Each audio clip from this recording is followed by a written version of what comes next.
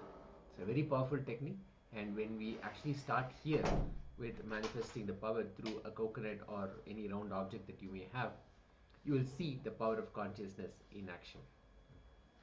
Okay. So as the participants are sharing, let's prepare ourselves. We're going to move on to the next session.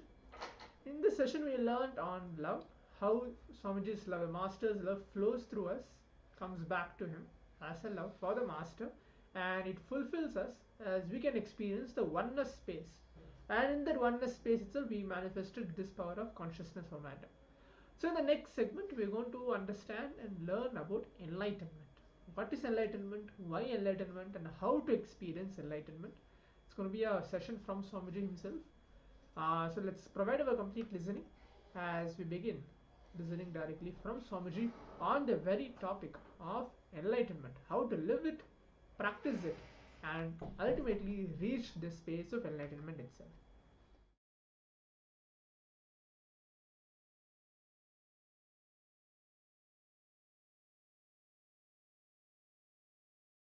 Enlightenment is ultimate but not final.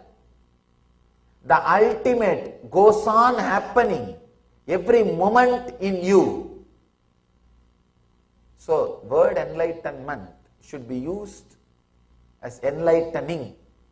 That's a proper word. It is a continuous process. So, intensity is responsible for this process to be a continuous process. Enlightening, not enlightenment. Enlightenment is a constant happening in all of us. For an example, one day you overeat and feel dull and decide not to overeat from next meal. It is an enlightenment.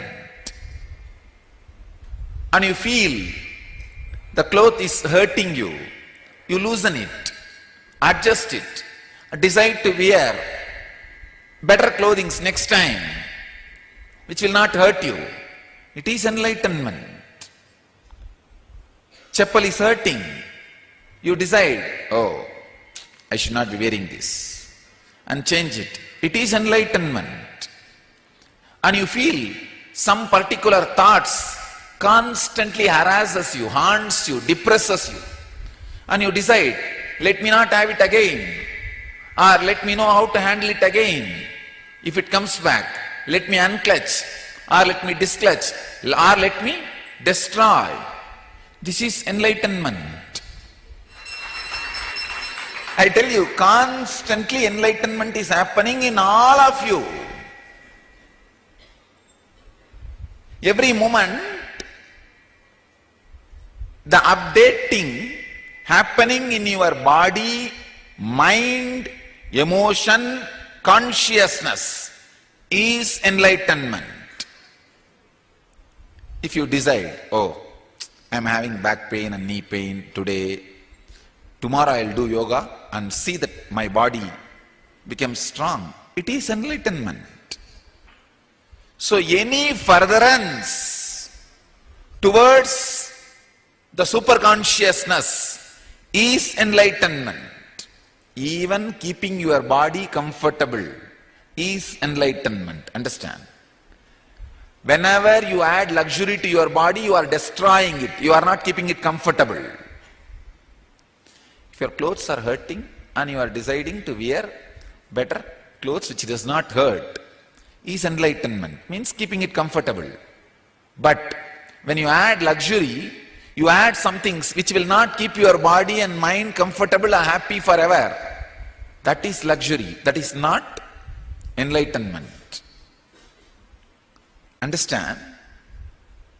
Anything which furthers your body, mind, emotion, consciousness towards the superconsciousness, the ultimate, is enlightenment.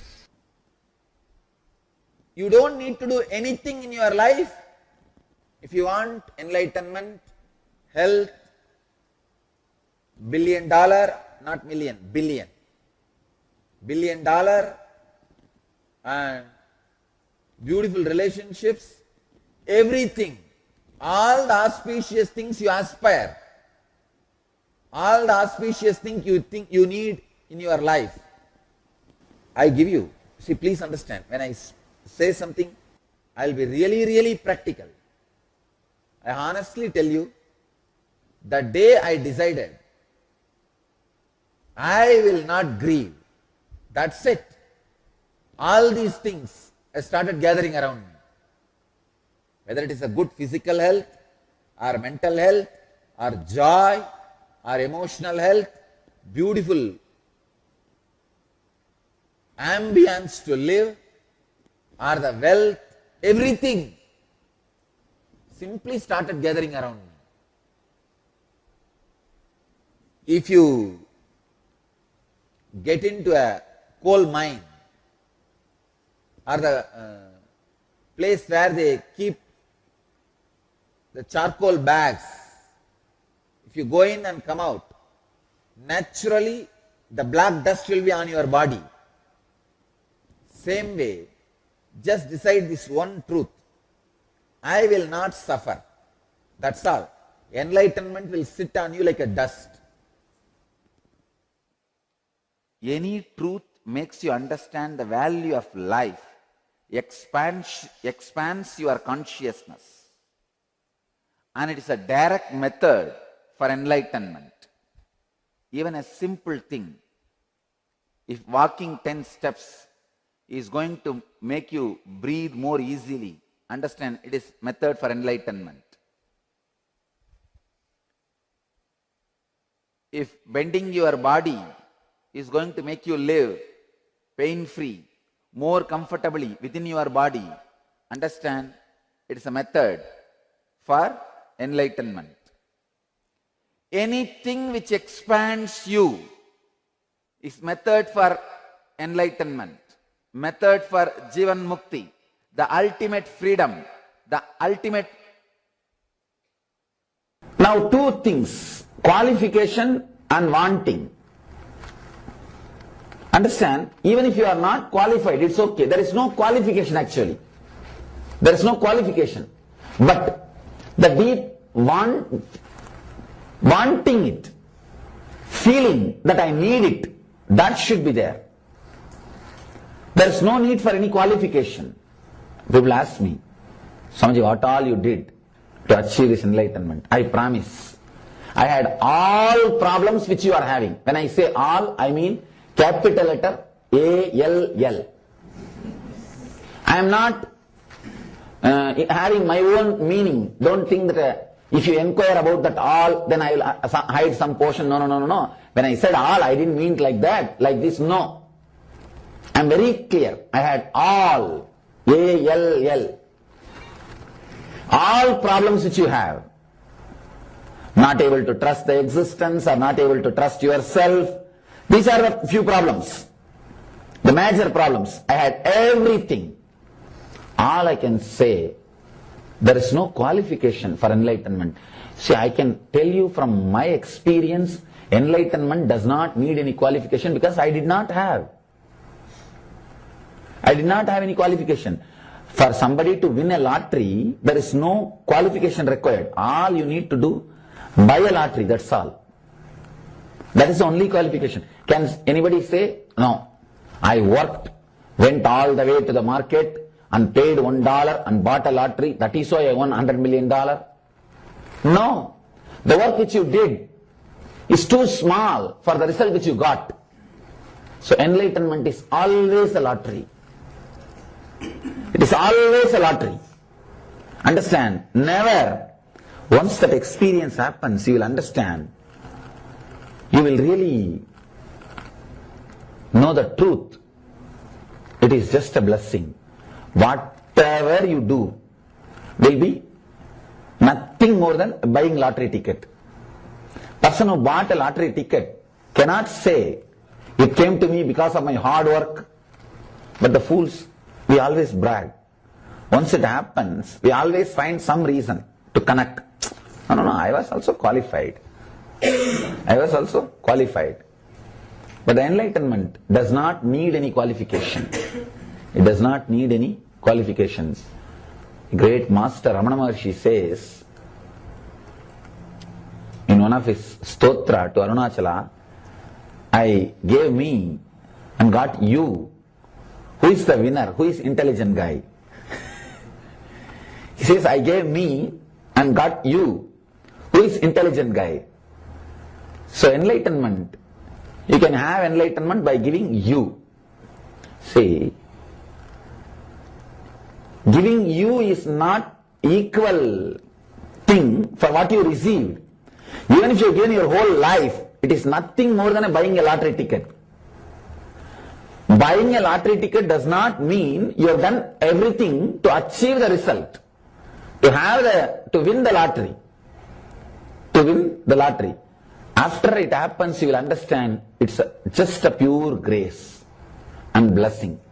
The result or the effect will be so big, the transformation will be so great, you can't think why you have been chosen, why it has been showered on you. No qualification is necessary, but the deep need, the seeking, that is necessary. When your actions are based on the reward you get, please understand, I'll give you the example. Every month you get $10,000 paid. So all your actions you perform for the 30 days, the final reward is $10,000. You are working for it. Your mind is such, within few days you will feel that reward is too low for your performance.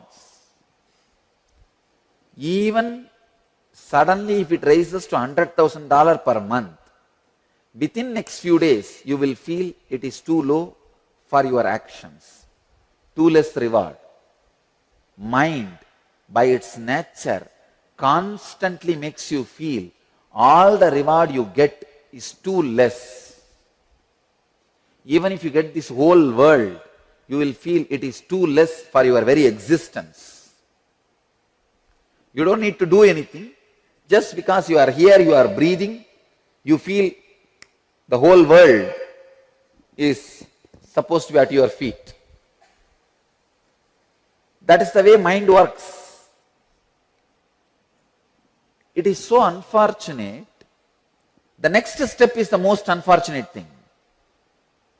When you feel, feeling any reward you get is less than your performance. You are getting less than what you are offering to society. That is the first problem, disturbance. The second thing, immediately what happens?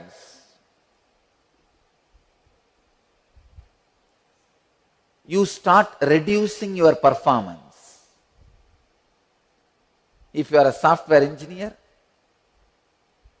when you are in office, you are supposed to work, you are browsing. Or you are just spending time on some other work. Why? Because you feel, this fellow is paying only $10,000 to me. It's too less for what I am giving to this company, to this person. Let me reduce what I am giving. Your expression, your creativity, your expansion is reducing. You are not understanding. You are angry with your boss for paying you less, but you are punishing yourself by reducing your creativity, by putting you in more and more laziness, by reducing your expansion, your life. See, when you are performing less, you are getting into a pattern, setup. After you perform less continuously for 3-4 months, you will start believing that is your capacity. That is your capacity. So unfortunate. You are angry with your boss. You want to punish him, but you drink the poison. By you drinking the poison, you are not going to punish him. Don't be foolish.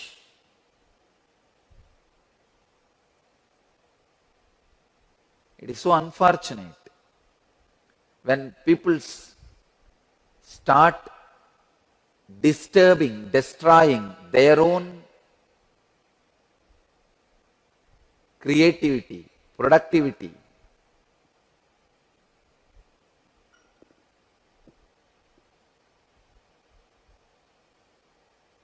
Just because they are angry with the person who is paying them back. I am giving you one example. Look into your life. Everything moves. Just with this concept of return. It is so unfortunate. Because you feel that the person who is paying you back needs to be punished. You reduce your creativity, which is, end of the day, punishment for yourself.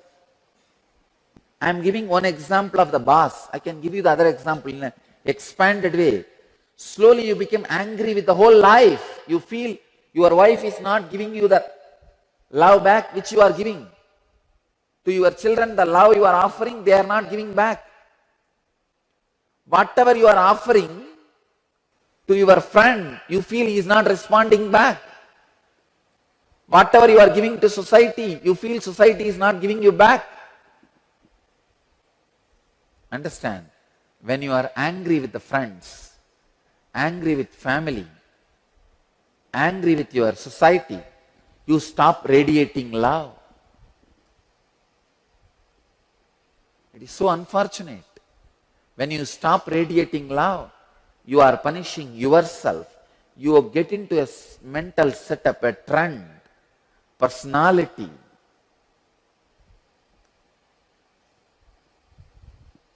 I tell you, 2 months, if all your actions are based on calculation, 3rd month you will believe that much only is your capacity.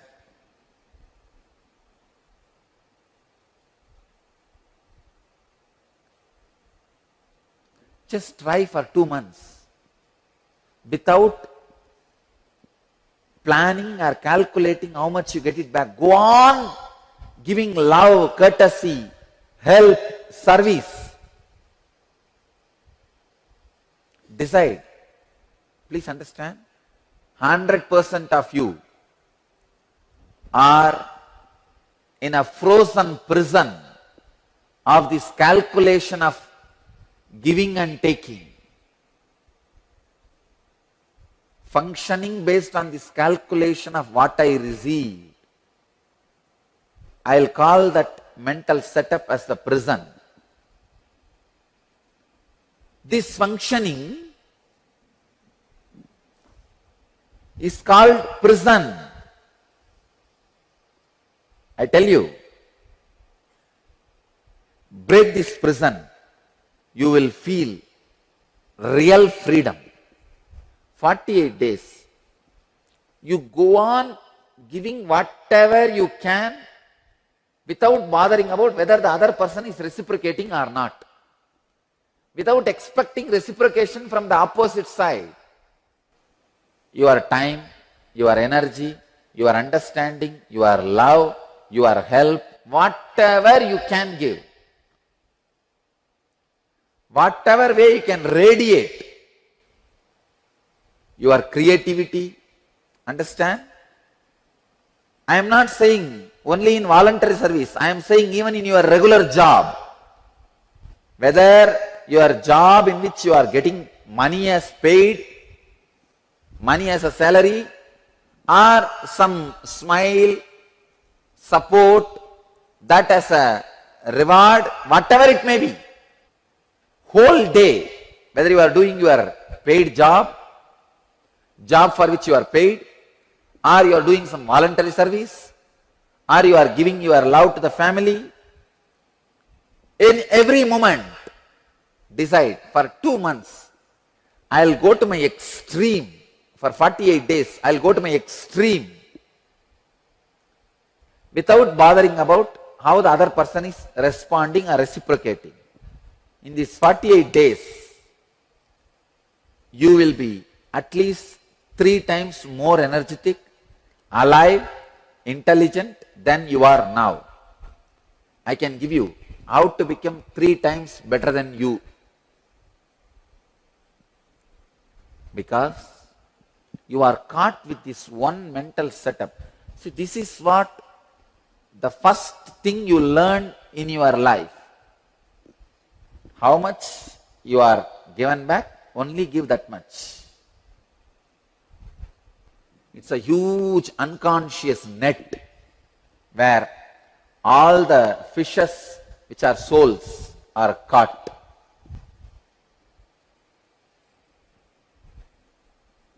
Maya is a fisherman. This giving, only how much you feel you are receiving, is the net.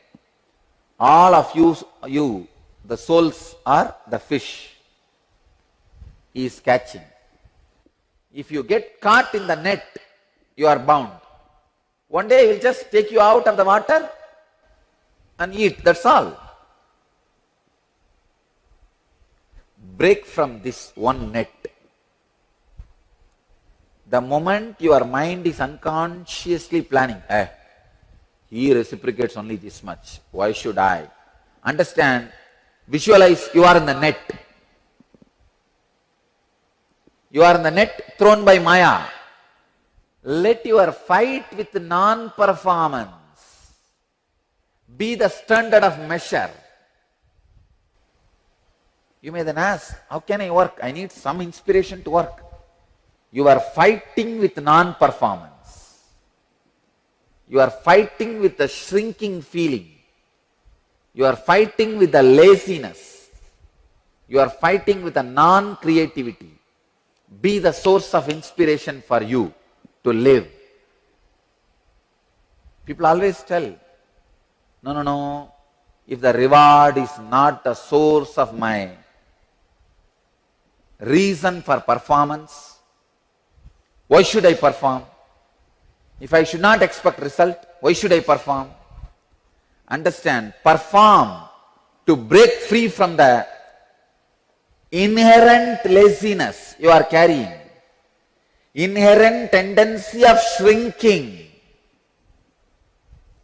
inherent tendency of non-performance. First thing you need to do in your life is the decision to live and expand. Unfortunately for most of the human beings, life is a forced happening on them. First thing, decide to live, will to live. Decide, I am going to live in every dimension of my life. I'll create wealth, I'll create health for me, I'll create mental happiness for me, I'll create beautiful, loving people around me. Understand, you can transform anybody into a loving being by your love. Love is like a phosphorus. The moment you put that on anything, it completely burns that. How phosphorus converts anything into its own. If you drop phosphorus on anything, it will burn that and convert the whole thing into itself. Same way love. Love is like a fire. Drop on anybody, it will convert the person also into love. This one thing, if it becomes part of your life, you are liberated. Whether you do pranayama, whether you do yoga, whether you share your time with some people, whether you work in the office, whether you work out in the gym, or you share your love with your family, in every situation you are stopped, you are binding yourself, you are controlling yourself, you are lowering yourself just with the one idea, am I getting back? Am I getting back? Am I getting back? If you are working out 2 days, you see, wow, if the muscle is not happening, oh, then I am not getting back, let me reduce. Constantly, in every step, you lower yourself, you bind yourself. Whether it is your job, or it is your sadhana, or it is your love, whether it is in the line of physical health, or mental health, or relationship, or creating wealth, or your fulfillment, in every line, you stop with this one wrong mental setup. Stopping because you feel you are not getting enough reward. Anything you get, you are going to feel you are not getting enough. Break from this one mental setup. I tell you, you will explode into enlightenment. Anything, if you focus intensely, suddenly you will have the expanded vision.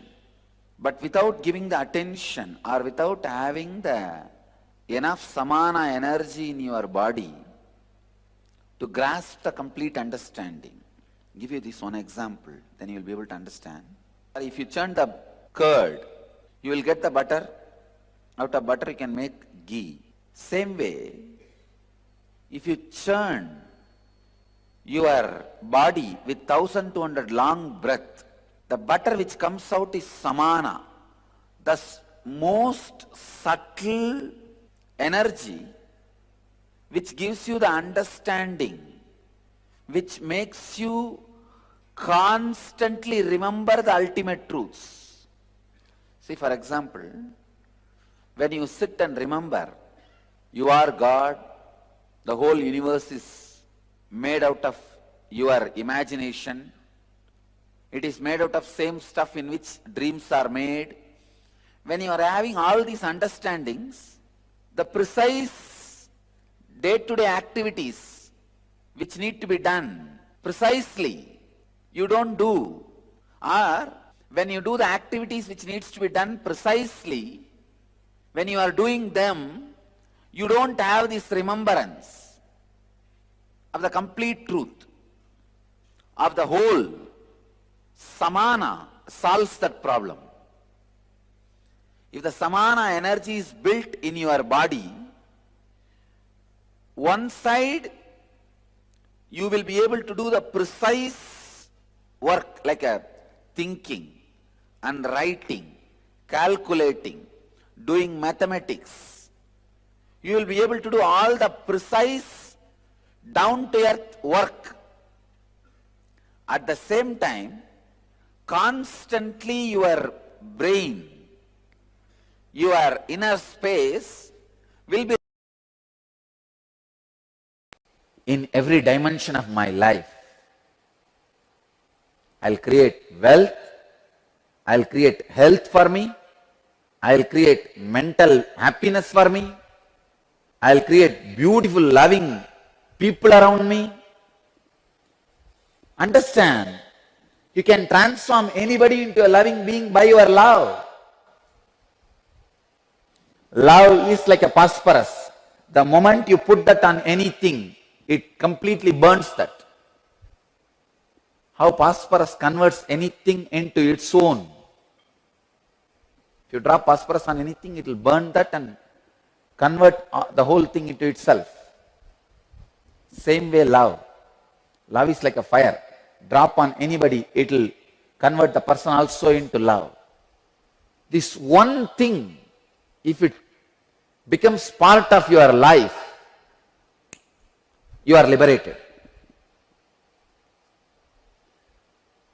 Whether you do pranayama, whether you do yoga, whether you share your time with some people, whether you work in the office, whether you work out in the gym, or you share your love with your family, in every situation you are stopped, you are binding yourself, you are controlling yourself, you are lowering yourself just with the one idea: am I getting back? Am I getting back? Am I getting back? If you are working out 2 days, you see, wow, if the muscle is not happening, oh, then I am not getting back. Let me reduce. Constantly, in every step, you lower yourself, you bind yourself. Whether it is your job, or it is your sadhana, or it is your love, whether it is in the line of physical health or mental health or relationship or creating wealth or your fulfillment, in every line,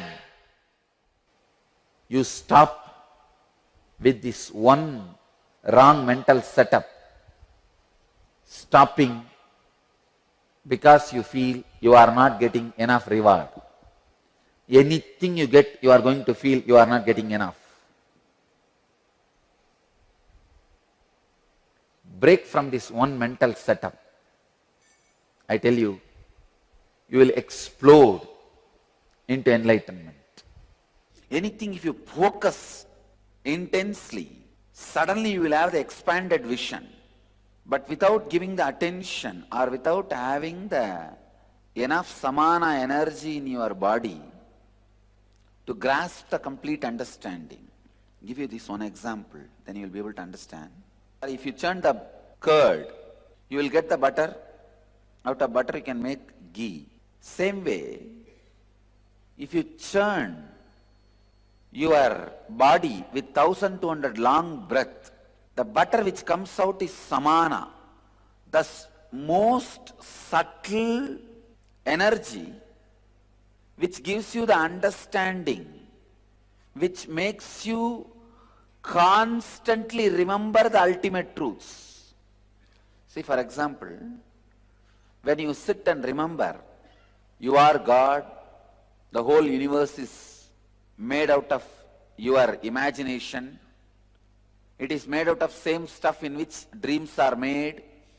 When you are having all these understandings, the precise day-to-day activities which need to be done precisely, you don't do. Or when you do the activities which needs to be done precisely, when you are doing them, you don't have this remembrance of the complete truth, of the whole. Samana solves that problem. If the samana energy is built in your body, one side you will be able to do the precise work like a thinking and writing, calculating, doing mathematics. You will be able to do all the precise down-to-earth work. At the same time, constantly your brain, your inner space will be remembering, will be residing into that beautiful cosmic truths. So even while you take the minutest decision of your life, like you are measuring the land and marking for some building, when you are doing that job, you neither remember you are the whole world, nor have the sense or the intelligence to remember. This is one of the biggest problem all the seekers in all traditions face. If anybody finds the medicine for HIV, Nobel Prize is waiting for him. Because that's one of the biggest problem humanity is facing.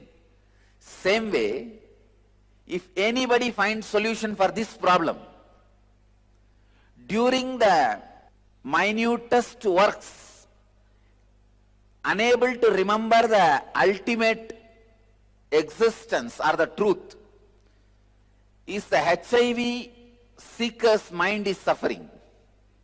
If somebody can find solution for this problem, he will be respected as the ultimate incarnation, avatari, in the history of spiritual seekers and spirituality. Understand? Here is the solution.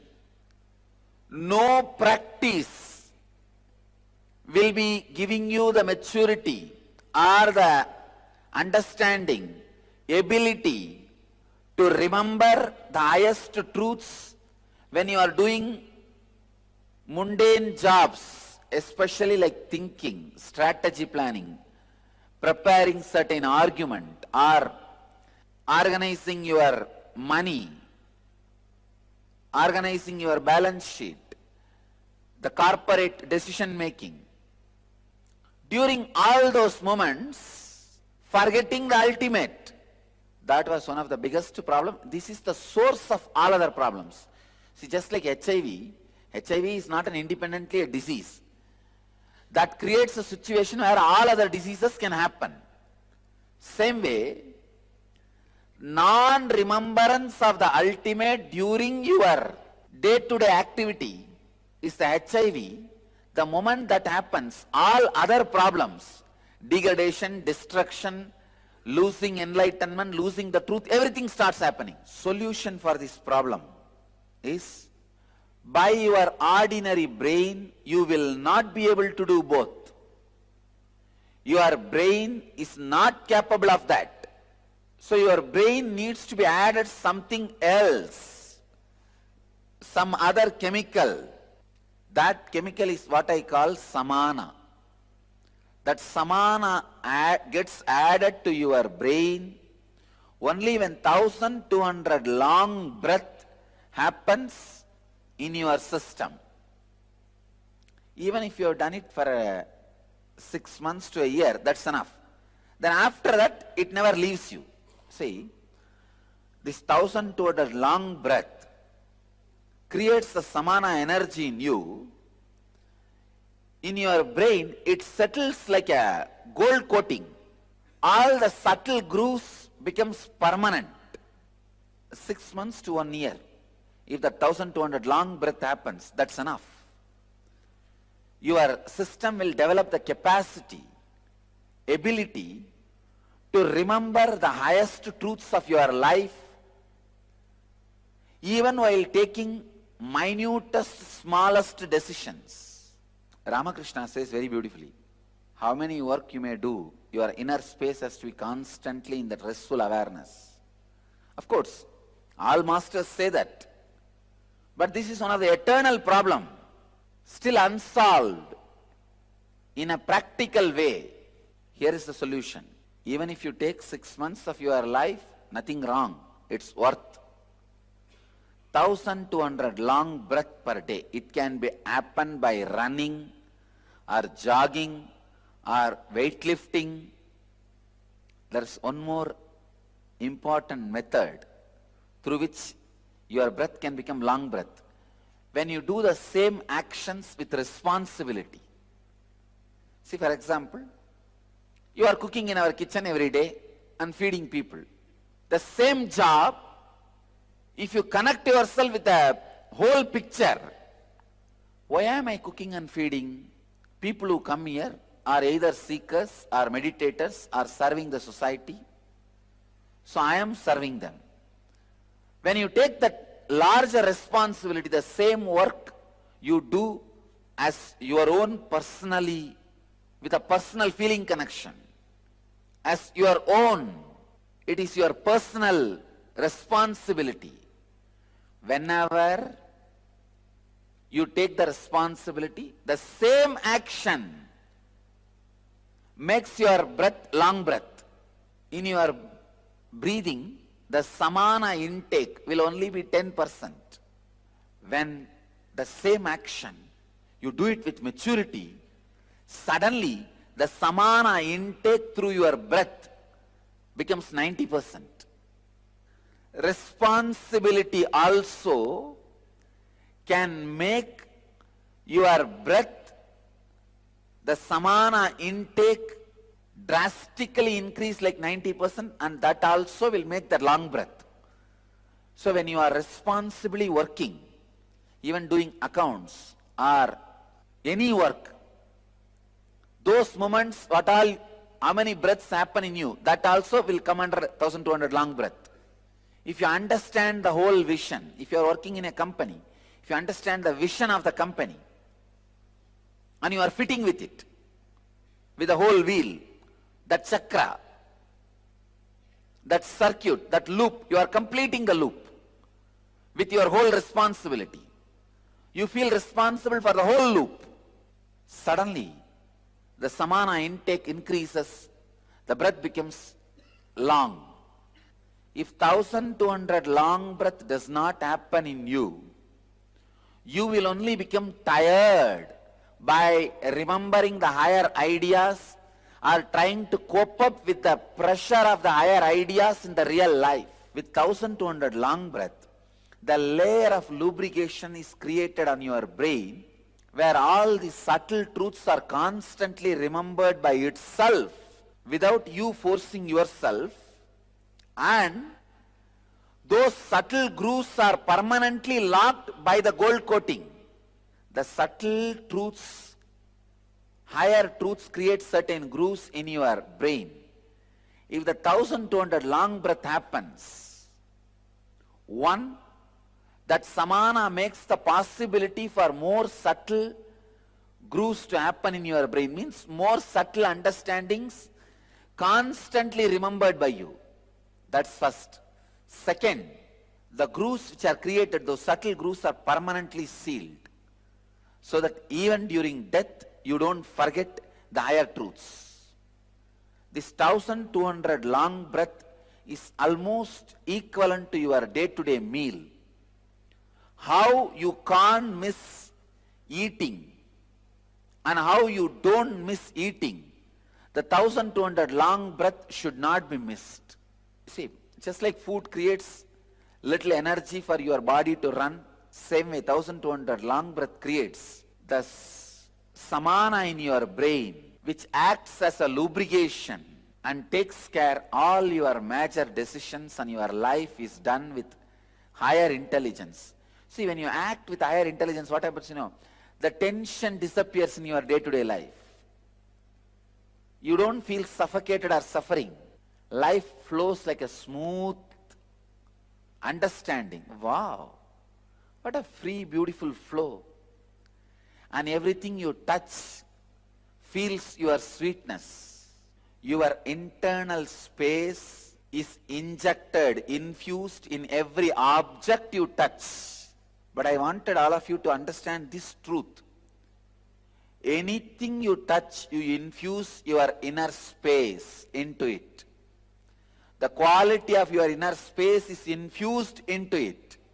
You need to understand the problem is not mental, it is chemical. If you are trying with a mental technique, you are going to be again and again failure. Just like without sufficient protein, even if you do any number of weightlifting, working out, your muscles won't get built. See, for muscles to get built, just weightlifting is not enough. You need to supply enough protein. The natural protein, like vegetables or the protein-based fruits, vegetables and all those things. Only when you give that food, the muscles get built. Same way, only when you do the 1200 long breath, this God consciousness gets built. The higher consciousness gets built in your system. Otherwise, you are like a person who is working out continuously, but eating only little wheat and little rice. Nothing else. Maybe whatever muscles you have will become tight, but you are not going to build muscles. Because to build muscles, the protein needs to be supplied. Protein supply is necessary. Same way, this 1200 long breath is the protein for your spiritual muscles. You need to have highest samana with spiritual intelligence. The samana energy is not sufficient enough. Only that you lack. Add that part, the samana component. The spiritual intelligence which you receive will become permanent. It will stay in your system eternally. As I say that living enlightenment, living with higher intelligence will become lifestyle in you. Satsanga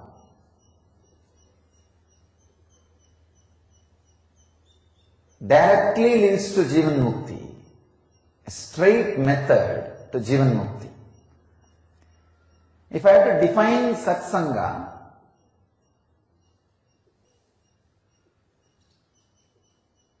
I can define in three ways. The ultimate Satsanga is just being with the Sat, your own Atman, unclutching. Be unclutched and be with your Atman. Be with your Sat. That is the first level, ultimate Satsanga.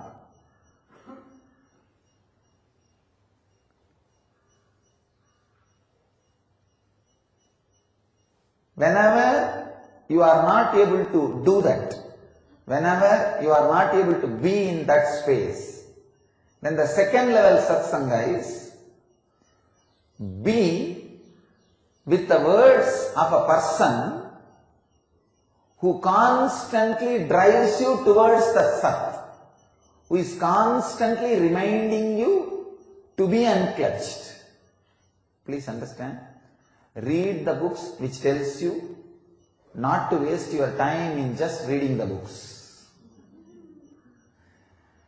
Listen to the words of a person who constantly reminds you not to just waste time in listening to the words. The first level of Satsanga is being with your own self, Sat, by unclutching. The second level is being with the words, being with a being who constantly asks you to be in being. Being with the words of a person who constantly tells you to go beyond words. Being with the being who reminds you to be in your being. Means Master's presence. The first level Satsanga is to be unclutched and be with yourself. Whenever you can't, the second level Satsanga is be always, whatever possible way, whether it is his physical presence or listening to his words, or meditating, remembering his leelas, or just internalizing his words through books. All this can come put together as Satsanga with Master, who constantly puts you in the ultimate Satsanga. Please understand, the first level of Satsanga is being with yourself, being unclutched. The second level of Satsanga is being with a being who constantly reminds you to be in being. Master teaches you through all these three, through his teachings, first level, through the initiation, second level, through constant remembrance of you, wherever you are, he hatches you into a new being. He makes you into very his self. First the words, teachings, then the touch, sparsha, initiation, then wherever you are, because constantly you are connected to him, how you remember him, He goes on remembering you. I can see very clearly. Millions of people are living inside this body. Whoever is remembering, they are all living inside this body. Each cell is responding independently to all the people who are remembering this body. That is why the enlightened beings, the incarnations, will be available in the form of Divya Sarira even after they leave the body. When they give initiation to a disciple, they take a vow. Till you become enlightened, I will be available to you even if I leave the body. That is why when the masters leave the body, their Divya Sarira will be available in Aksharadama, means the imperishable space. Aksharadama is the gateway of Kshara and Akshara, perishable and non-perishable. It is the gateway of form and formlessness. It is the gateway of ice and water. Water is formless, ice is form. So where both of them are touching, that is the space called Aksharadama. We call it Shambhala. All enlightened beings, all incarnations, till all their disciples achieve enlightenment, reside in Aksharadama, in the form of Divya Sarira. Their Divya Sarira is available. Please understand. That is why, if you are initiated by an enlightened Sadguru or incarnation, you don't need another one master. Just connecting with that master is enough. Maybe sometime that master himself will guide you to a living master if required. If he guides, catch the living master. If you don't get guidance from him, don't worry, he himself will take care. Just retain the strong Vidarka with him, that's all.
Now let us internalize the powers, the cosmic truths that were revealed by the Supreme Pontiff of Hinduism. The first thing is anything that we want to achieve in the outer world. It may be the wealth, it may be some health or blissful relationship with others. You have to work for it. You put in your effort towards wealth. You put in your time and energy into health. Maybe you hit the gym or do something, do a different routine. You can achieve the results there. But if you want to achieve something in the inner world, you have to work from it. For example, if you want the experience of bhakti, you actually have to start from the bhakti advaita, the bhakti space. Work from the space of advaita. Drive yourself from the space of advaita. Then the self drive will start happening from the self itself. That's where the inner world realities are created for us. The inner world realities, as in if you want to create bhakti, devotion, you want to have that beautiful, blissful connection with the divine, you start working from it, from that Advaitic space.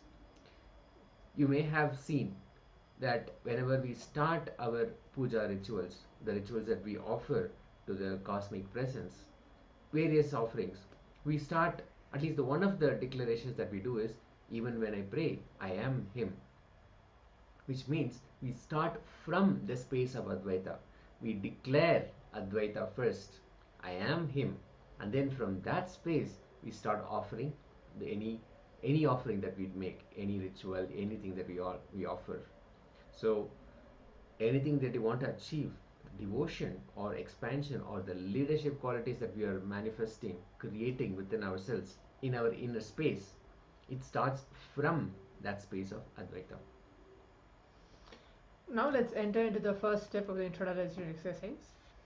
For us to contemplate that, identify and write down all incompletions you have with any one team member. We are, maybe if you are working in the office, or we are part of the, if you're going to the school, you are part of a team, right?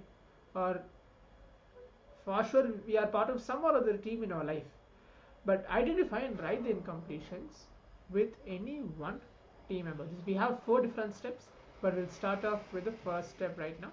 So make sure the participants have book and pen and come and be seated, as we'll begin with the first step of the internalization exercise. Yes, let's identify and write all the incompletions. We have identified just that one team member and write down all the incompletions with that member.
Now we'll be moving on to the next step. The moment you relate, provide your listening and find the incompletions between you and the person. Find the incompletions that come up the moment you relate and listen to that person. So now let us move on to this step.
So now we'll be moving ahead. And one of the participants, Pooja, has posted a question. So she's asking clarification. Are we trying to find out the incompletions we get when we directly relate with that person? Yes, Ma, that is the correct understanding. And we'll elaborate on that more. We'll also mention the third step. So now we identified the person with whom we are doing this completion process. And when we think about that person, many incompletions come up. We identified that. Now, for each incompletion you noted, look into your whole life and scan if you experience similar kind of incompletion at any kind of situation. And understand the other person is not responsible for the incompletion you are holding. So let us take an example. In your life, many times, the incompletions that we have with our father, for example, you'll have the same incompletion with the boss, or you'll have the same incompletion with the principal or a teacher in your school or college, or lecturer in your university. And the people will keep changing, and the incompletion will not change. The problem that you are having will not change. For example, if you feel that there are people who are constantly nagging you that you're not on time, you will be seeing that as if there is a certain category of people who are always having this problem, or you will be feeling like life is doing this to you. So identify the incompletions you're having with your team lead and look in and scan your whole life. Do you experience a similar kind of incompletion in any other situation? And understand that the person is not responsible for the incompletion you are holding. So now we are projecting this third step. Also, if any of our participants have any questions, please do let us know. Put your questions in the chat so we can clarify.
Now, for a few minutes, contemplate somebody did something, and with somebody else, you're shouting or keeping distance, starting with antagonism or hostility, seeing the other person as if against you.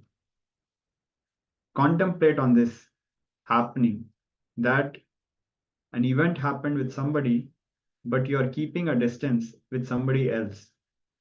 Please spend some time and look in.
So now let us please settle down from this previous exercise.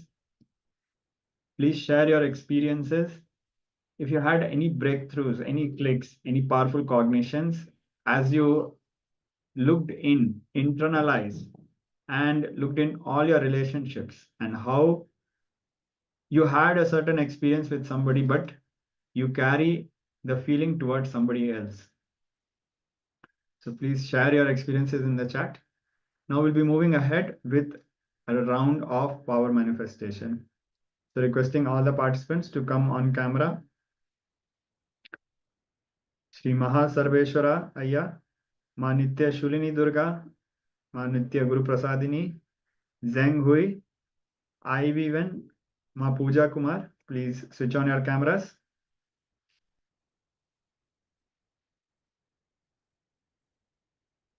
So in this round of power manifestation, we'll be projecting a certain length dimension question, means a logical question. And without using any mathematical calculation or logic, just through the power of the third eye, all of us have to tell the answer. So just connect with Swamiji, connect with Bhagavan Paramashiva, and look through the third eye and find out the right answer. Yes. So now, let's get ready. We are going to start with the first round.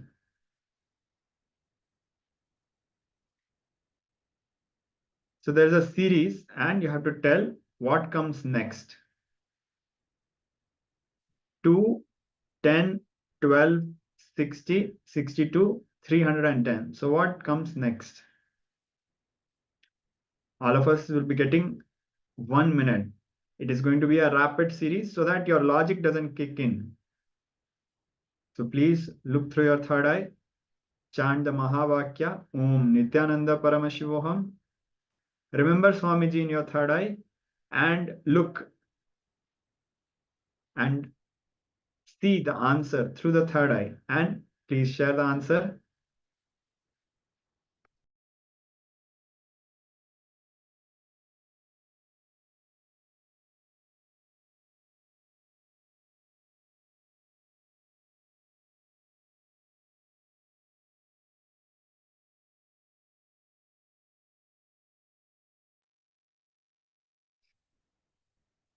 So Ma Saroj has shared her answer. Thank you for sharing, Ma.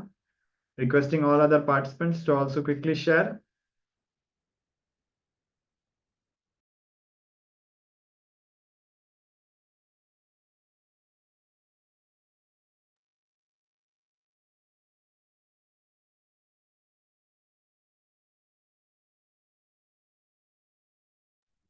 Thank you, Ma Pooja, for sharing. Ma Pooja has also shared her answer.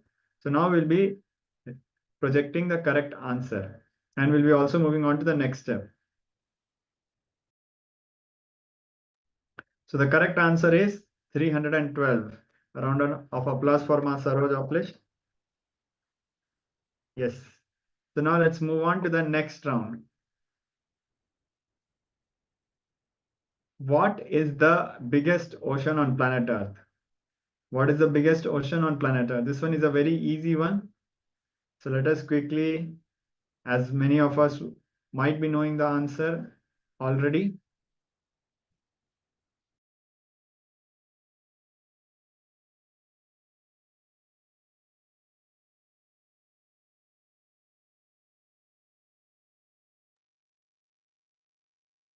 Yes.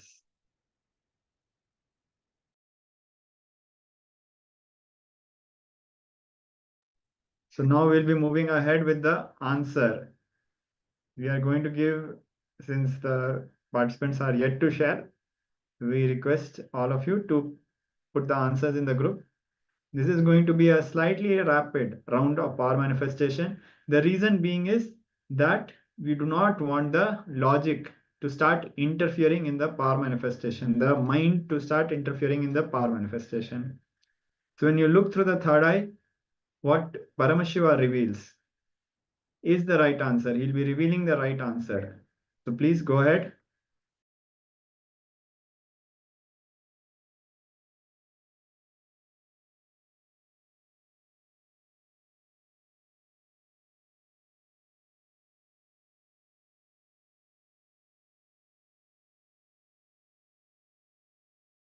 Yes, so Ma Saroj Oplish has shared what she feels, what she saw as the correct answer. Now we'll be projecting the answer and we'll be also moving to the next question. The correct answer is Pacific Ocean. Yes. So now we'll be moving to the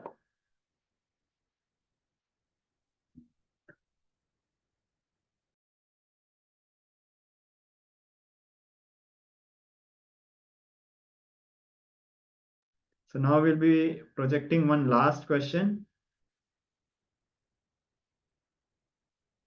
Yes, so Masaroj Oplish is sharing, I saw Pacific first, but I thought it was wrong, so dismissed it. And this is the reason why we do not give time in this power manifestation. So now we'll be going with the last round of this power manifestation. So again, this is a series 121, 144, 169, and 196. What comes next in this series?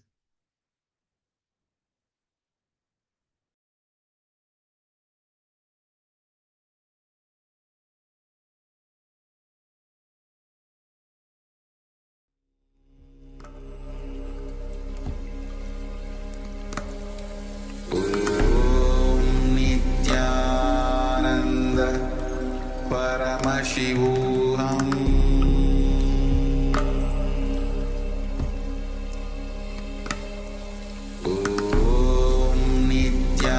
Nithyananda Paramashivoham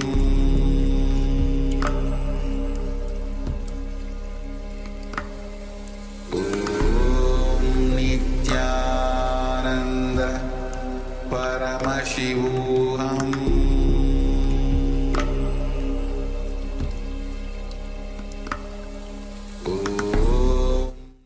Yes, so now we'll be sharing the answers.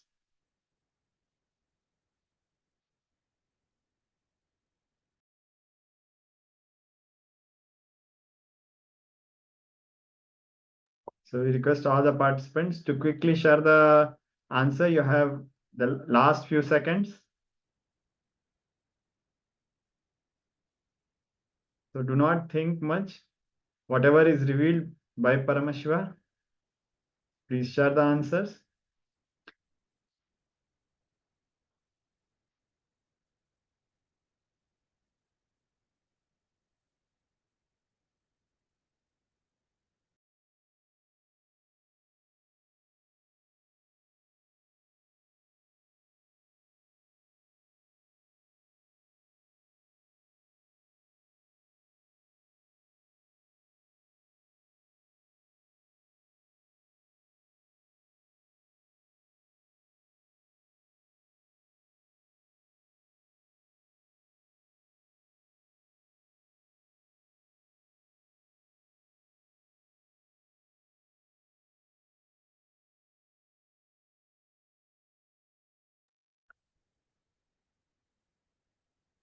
Yes, so now we are going to move ahead. A last chance for all the participants.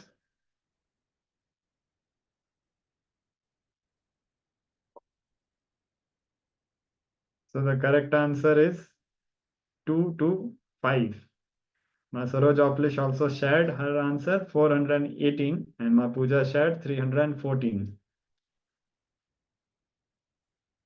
However, do not get discouraged because wherever we are, that is where Paramashiva is revealing us what we need to see. The length power is actually one of the easiest powers to play with. Many of us are able to connect with Swamiji from the depth and we manifest the powers from the depth dimension, like moving the coconut, consciousness over the matter. Compared to that, Swamiji had revealed that the power of length is even more easy. So don't worry, we'll be going ahead with more rounds of power manifestation. Now, we'll be moving ahead with a powerful discourse, powerful revelation by Swamiji on Guru Tattva, the principle that makes you realize you are God. Guru is one who brings God to your life, one who shows you God. And Guru Tattva is the principle that makes you realize you are God. So now we'll be moving ahead.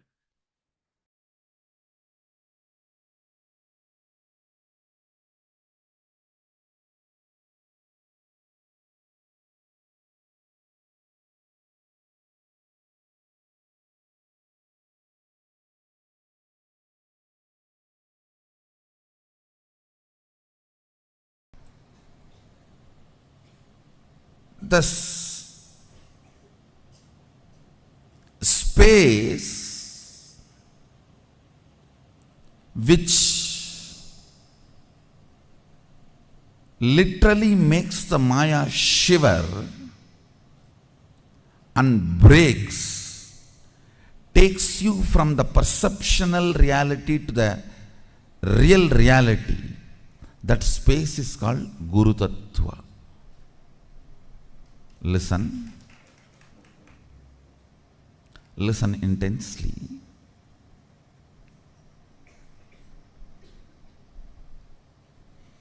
Reality as it is Sadashiva, because Karana and Karya can never be separated. Me and my actions can never be separated. You and your actions can never be separated. But you and your reactions can never be together.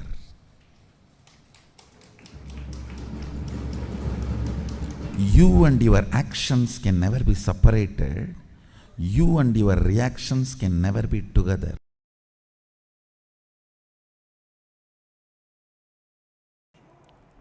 In Hindu tradition,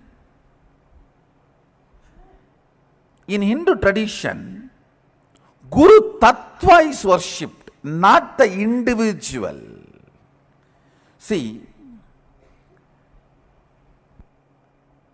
anybody who has achieved that space, who opened up to that space of Guru Tattva is worshipped. You should know, very beautiful sloka from Agama. Once Devi and Mahadeva, Sadashiva and Adishakti, they both were sitting in Kailas. Suddenly Sadashiva bows down with folded hands with a tremendous respect. Devi asks, "You are the Brahmanda, you are the Bhuvananda, you are the Nayaka, Lord of the universe. To whom are you bowing down?" Sadashiva says, "I am bowing down to Guru Tattva, on which I am constantly meditating. I reside.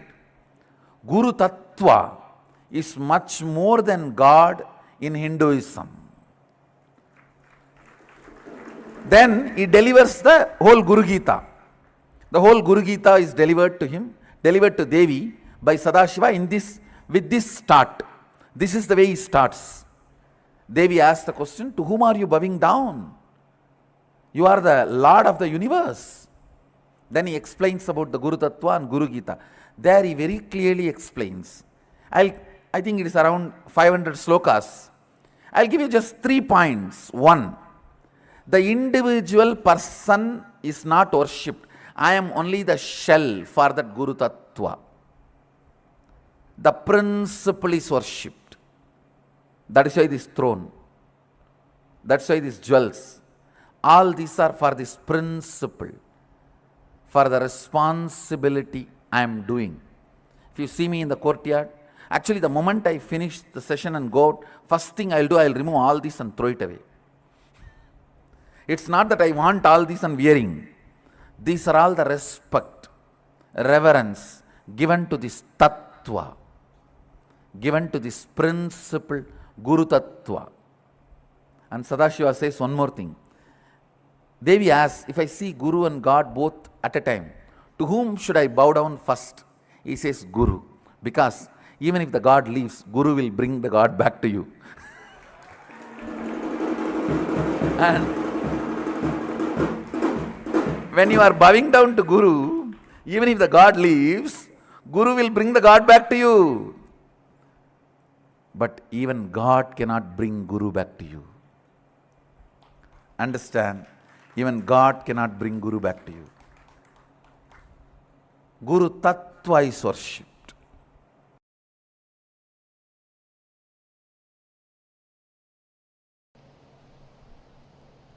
More than completion, falling in love with your higher personality, Guru. I can see very clearly, whoever is in love with me, they are in love with integrity. Integrity is so smooth for them. When there is no love, you use every methodology to either believe integrity is not possible or cheat that you are already integrated without living it. Understand? The scale to measure whether you are integrated or not, you will manifest Sadashivatva, me. You will manifest the powers I am manifesting. You will manifest everything. That is a scale. Understand? Love, becoming, listening, or integrity is what I call literally living enlightenment. Because I have so much love, I can supply. If love is the raw material, I can supply enough raw material for you. You just need to convert that into listening and integrity. When you waste the raw material only, I say, all right, stop the supply now.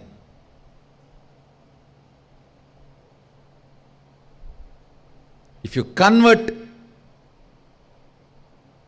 my love into listening and integrity, I'll give you unending supply because I'm ocean.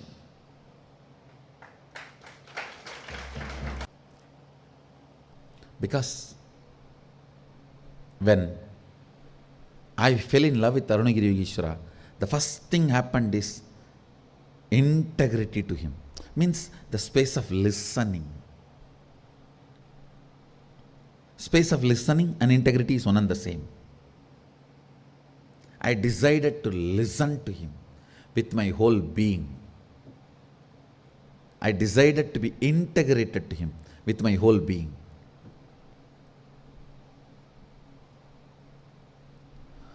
Falling in love can either make you decide to possess and squeeze and suck and exploit him, or it can make you decide to be integrated and listen to him. Both can be done. Both can happen. That will only decide whether you are going to be Rudraganya or court dancer. Whether you are going to be a chaste woman or a prostitute. Chaste woman, when she falls in love, decides to be listening and integrated. A prostitute only plans to exploit, suck and possess and fleece. Whether it's money or power or whatever.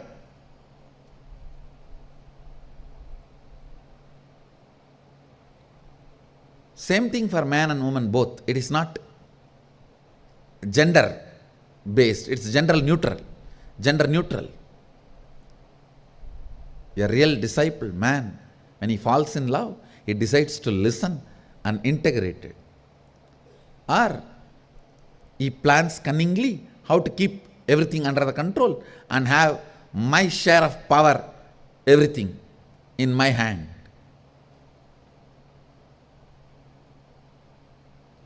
When I fell in love with Arunagiri Yogeshwara, I decided to listen and be integrated.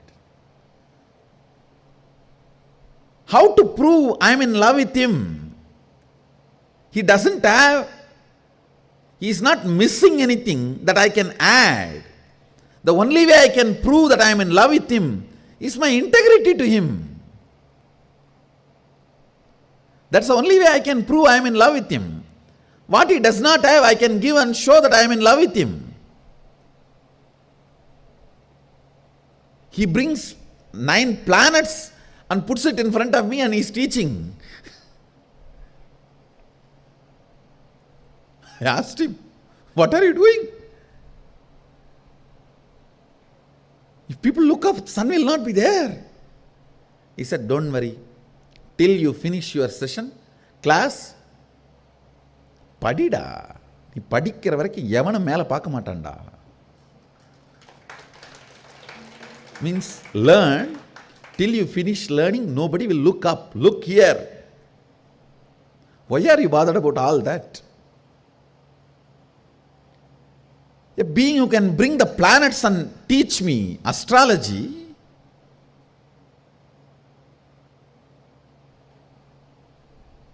what can I give him? My integrity is the only gift, or my integrity is the only way I can say I love you. The only way I can tell him I'm in love with you is just being integrated to him. Few days before,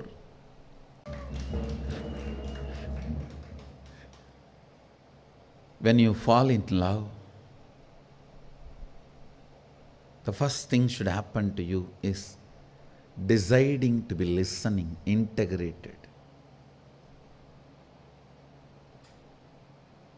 If you hit the bottom, oh, how much I can sacrifice? You hit the rock bottom, water is not going to come in this borewell. Borewell failure. If you don't know, integrity is the only way I can tell him I am in love with him. Then you are Ganga. You are Ganga. You are Ganga. Ganga can change her very biomemory quality of flowing downward and break that and can go upward just to touch the feet of Vishwanatha in Kashi.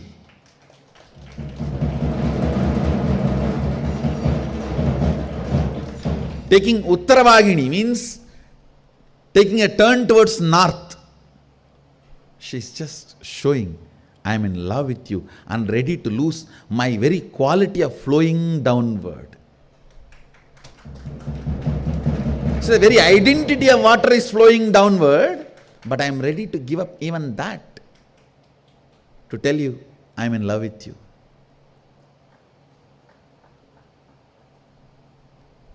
That is the integrity.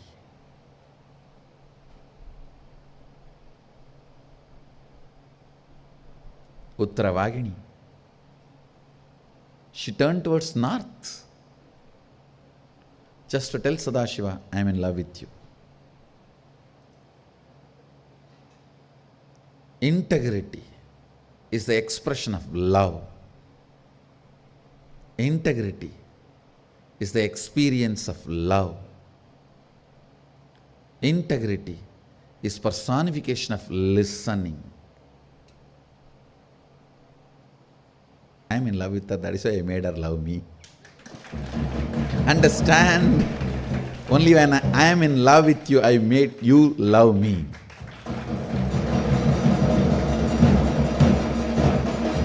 The biggest gift you can receive from the Master is Guru Bhakti.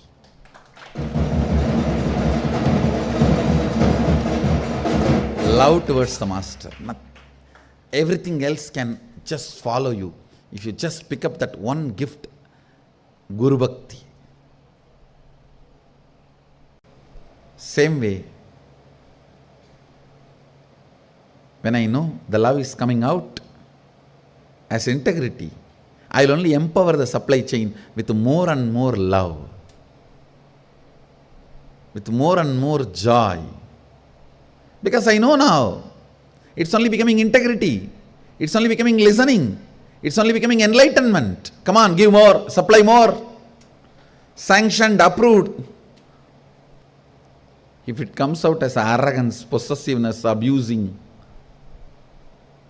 becoming power center, all that stupidity, then all right, why to destroy that fellow? Stop the supply chain, divert it. This is the secret of my love. Use it for listening and integrity, you will be showered. Abuse it for anything. Not only the supply chain will be stopped, whatever was given also will be taken away. So even the past will become a faded memory. It will no more be part of your cognition. It will be remote memory. After all, past, present, future is in my hand.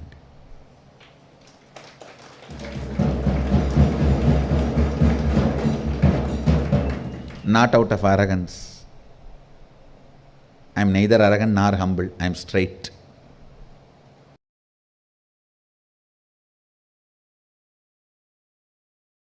The moment you open your mouth, if all your exaggeration is moving around, either your God or Guru, I tell you, you are one of the richest being in the planet Earth, because all your hope, need for qualitative, quantitative difference, and greed, exaggeration, everything is centered on something else other than you, will wake you up towards oneness.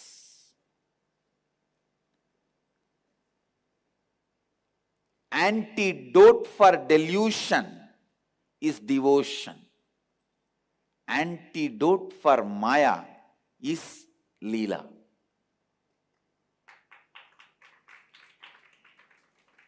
Antidote for Maya is Leela.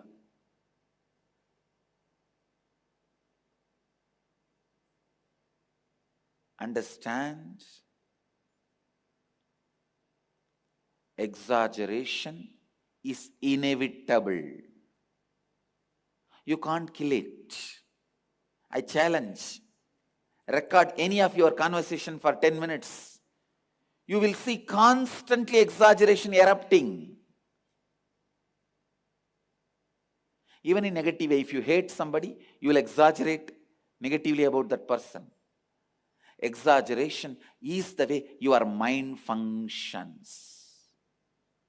So till it dies, let your exaggerations be centered on your God or Guru, your Ishta. Your Ishta. If it is centered on God, you will experience Him in deities. If it is centered on Guru, you will experience it living. But exaggeration is the basic quality with which you function. That getting diverted towards the being who can never be exaggerated is devotion. That's the only way you wake up. You wake up to the reality. When you wake up to the reality,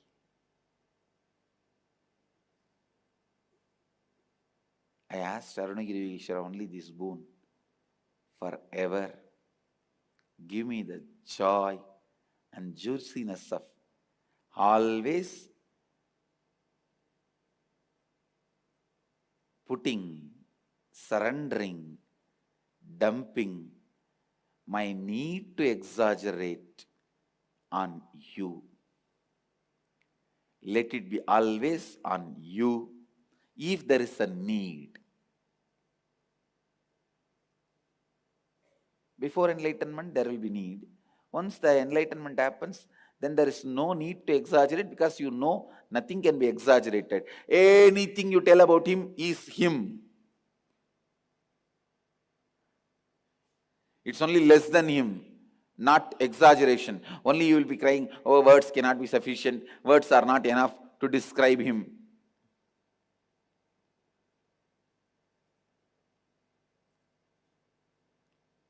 whoever decides in my words and deeds and thinking, all my exaggeration will be only centered on my Ishta. You are traveling on the path of enlightenment. Get ready to wake up. Look in. That is all is love current of Mahadeva. I tell you.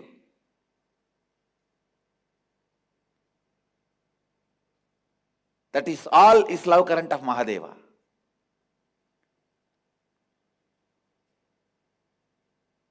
Understand? Today's subject for Vakyartha Sadas is how all of us have this exaggeration pattern and keep it centered on us, and how we can shift it to God or Guru. Guru is nothing but the expression of God demanding you to shift that hope for exaggeration on divine. Guru is nothing but the statement given to you by God.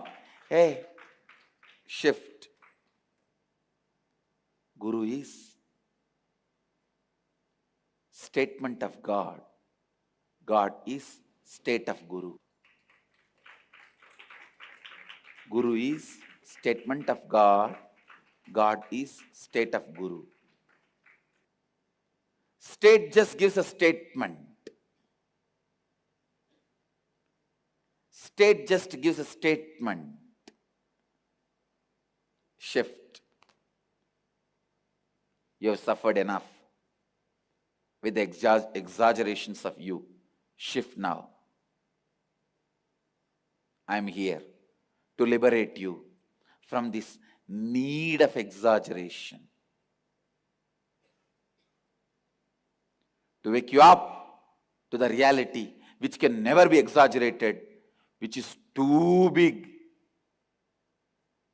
You need to experientially see something with awe, to shift your pattern of exaggeration centered on you to centered on something else. That is when Guru appears and gives you that feeling, awe.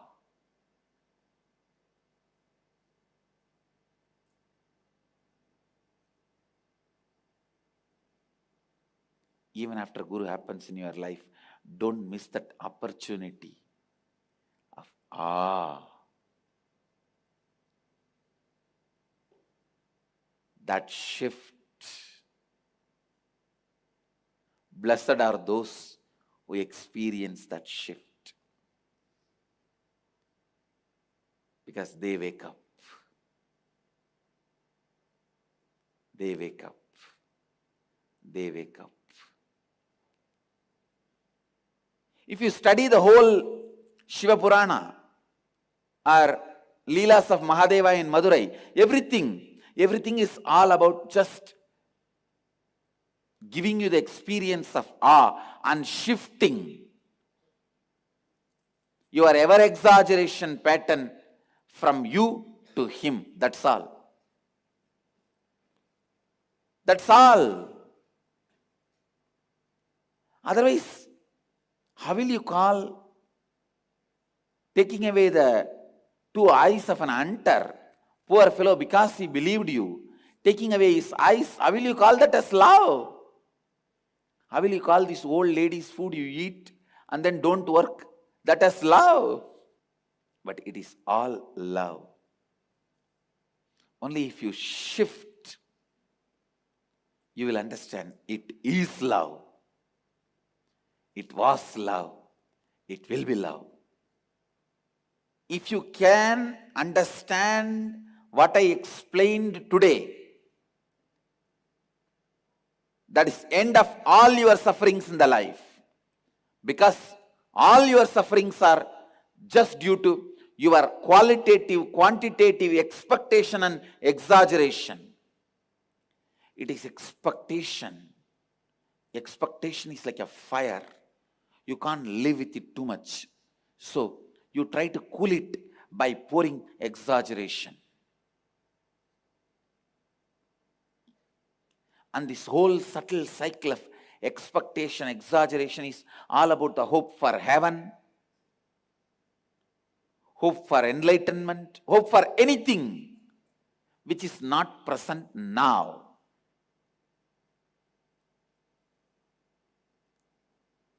And if that is shifted from you, from Aham to Shiva, you will experience Shivoham. Because anything you deeply love becomes part of you. Anything you feel as part of you, you start deeply loving it. That's all. If you feel you is you, you will exaggerate your actions, your memories, your experiences. If you think you is Mahadeva, you will celebrate his presence, his experience, him. Celebrating the source is always a liberation. Celebrating a small branch is always a bondage. Understand? You are not away from Mahadeva, but what you see, your perception about you is a small branch. So celebrating it will be bondage. Celebrate the source. That will be liberation.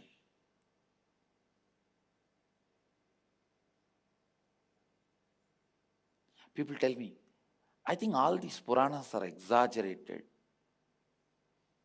If you open your mouth and speak 10 minutes, then you will understand how much you exaggerate about you. Puranas are the antidote for your disease of exaggerating you.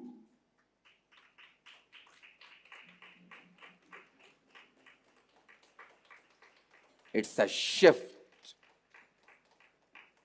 It's a shift.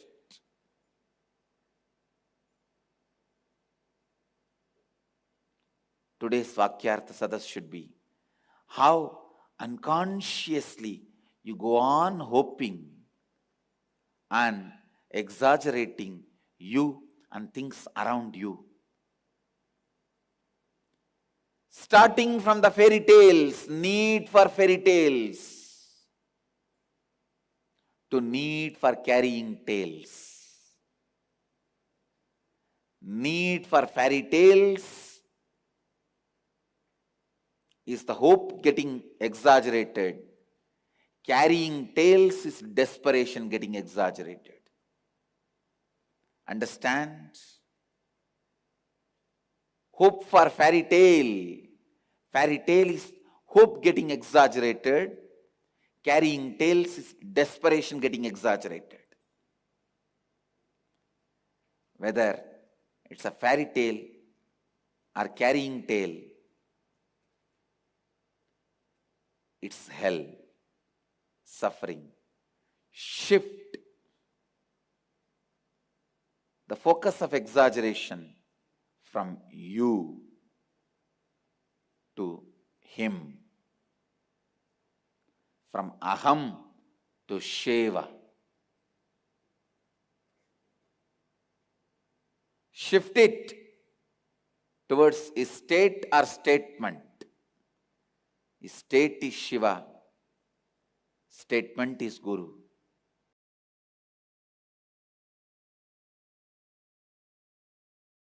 Listen. Master is a new possibility happening in your life. Master is a new possibility happening in your life. Is a new language. Is a new energy. Sometimes I have seen people talking to each other saying that, why do we need a guru? Why do we need a master? Yes, you don't need a master. If you are just going to eat and die, you need a master only when you want to achieve something extraordinary.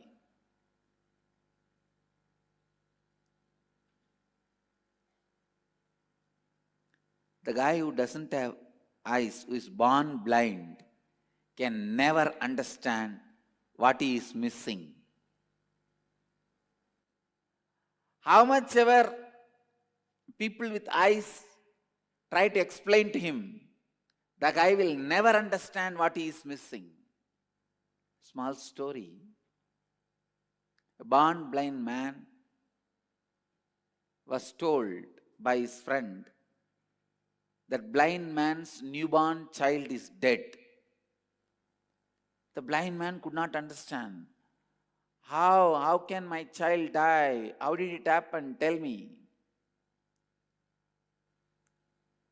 The friend said, no, while they gave milk to the child, it got stuck in the throat and child died. This fellow asked, what is milk? Blind man asked, what is milk? The friend said, oh, it is a white. You don't know what is milk? It will be white color.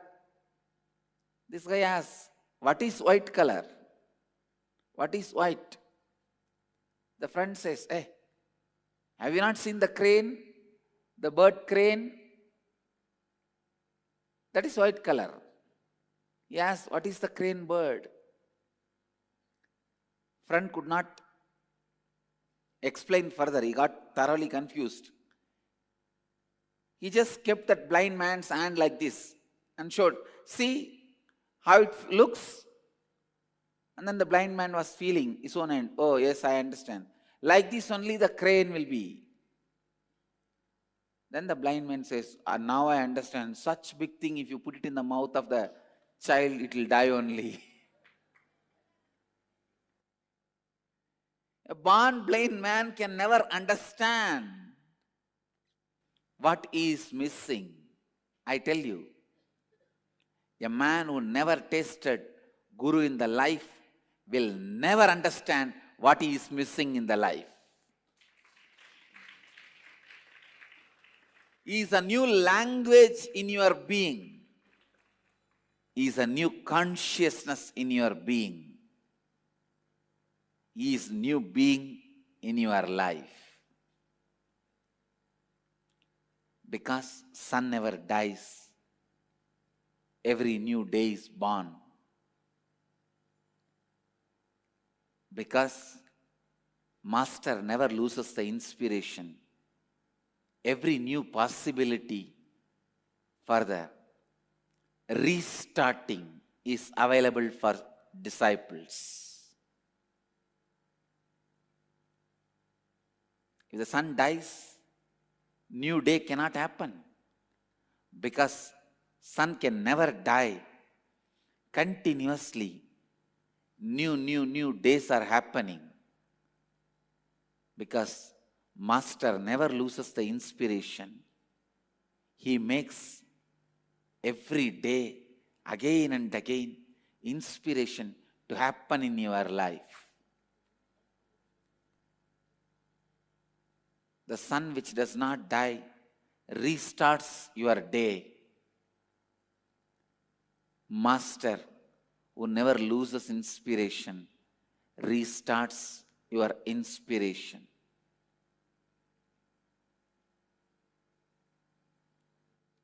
I tell you, Master is actually a new language in your being.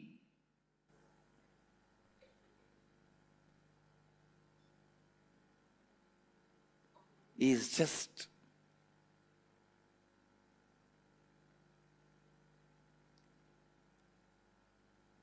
understand.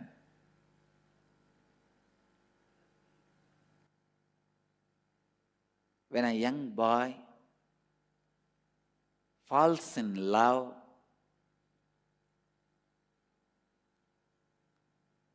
he experiences the dimension which he himself never seen in his life. When a girl falls in love, he experiences the dimension which she has never seen in her life. When a boy or a girl falls in love, they experience a new dimension of their life which they never seen existed in them. Listen, listen.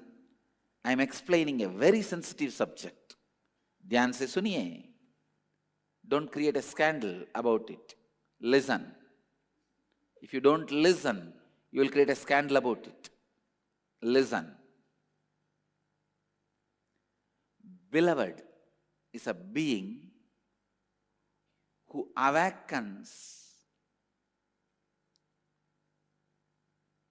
the dimensions of you which is unknown to you to you.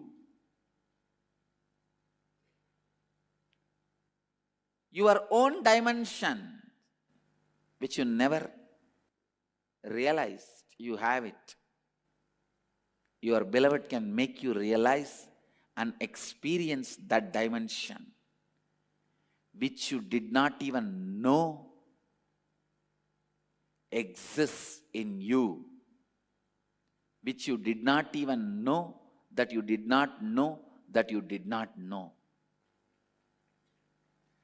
That which you did not know and you did not know that you did not know.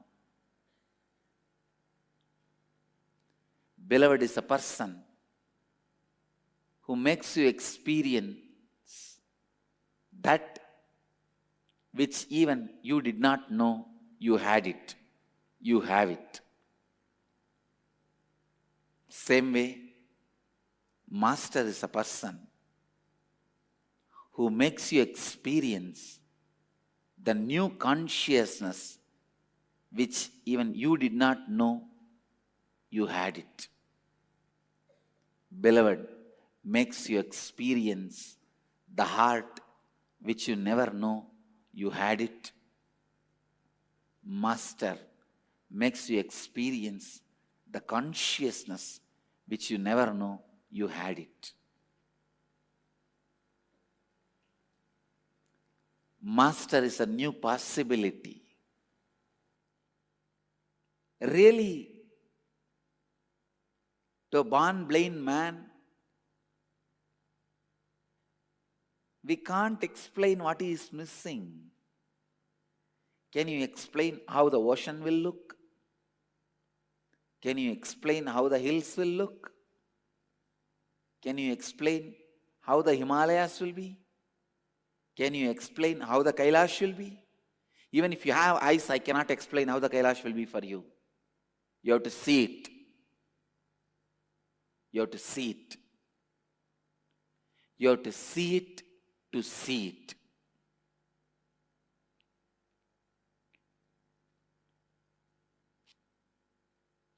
Even with my big eyes, I could not see it. Rolling this side and that side, even with my big eyes, I could not cover it or catch it. Listen. Catch it.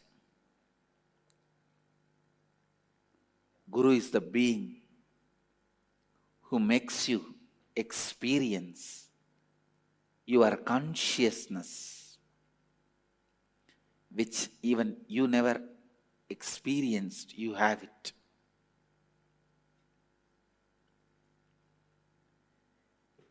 Is a new breeze, new energy, new possibility, new reality, new power, new and clear, new clear.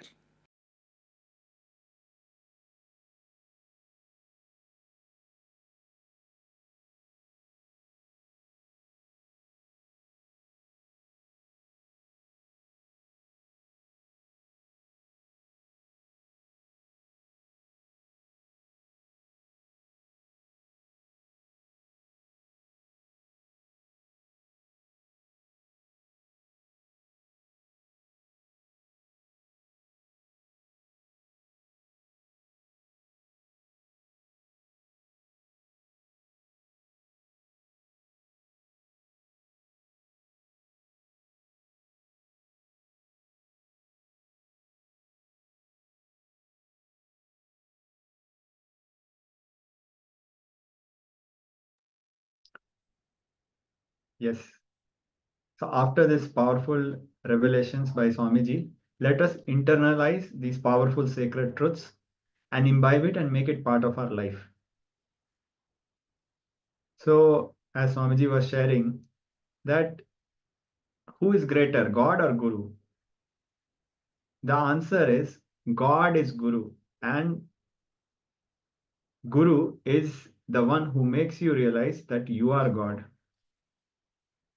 King Sagara, in the Hindu history, it is recorded, King Sagara of the Ikshvaku dynasty, who is the ancestor of Bhagwan Ram, he conducted a Ashwamedha Yaga, a great fire ritual, and a great sacrifice of a horse to reinforce his position as the emperor of the world. In this ritual, the horse will be left to go around the various kingdoms, and if no king challenges the horse, it is a symbol that all the regional kings accept the suzerainty towards the person who is doing this great ritual. The horse is allowed to roam freely, and all the land it traverses would automatically be under the person who is performing this great ritual. So what happened? The horse reached the ashram, the hermitage of sage Kapila. Finding the horse near the hermitage, King Sagar, his 60,000 sons assumed sage Kapila to be a thief. Sage Kapila just with one look reduced all of them to ashes. Then Sagara's grandson Anshuman prayed to sage Kapila that all the whole lineage was lost. So he prayed to sage Kapila. Then sage Kapila advised to bring the holy water from the river Ganga, from the heavens, to purify and redeem the souls of his uncles who were reduced to ashes due to their ego and ignorance. So Anshuman's Bhagirath is a great king who took it as his life mission to redeem the souls of his ancestors and prayed hard and long to Ganga Mata, Mother Ganga, to descend from the heavens. As part of his penance, Bhagirath also worships Parandama, Vishnu, Lord Vishnu, and Lord Vishnu is pleased and promises to release Ganga from his feet. Whoever has reached universal consciousness or enlightenment, whatever water flows out of their feet is Ganga, is divine. This is the truth behind Pada Puja that is offered to the Guru. In Vedic tradition, doing Pada Puja is the oldest ritual. Devi Paramashiva Shakti as Parvati, Adi Shakti, is the first disciple. The moment she was excited with the experience of Paramashiva, in that extraordinary gratitude, she felt at Paramashiva, at Mahadeva's feet, and offered whatever she had at his feet. And this is how the first Guru Puja started.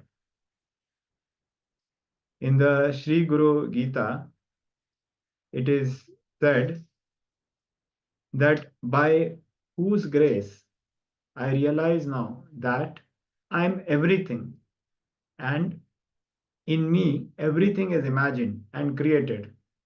Thus, by whose grace I am able to fully know form of true self.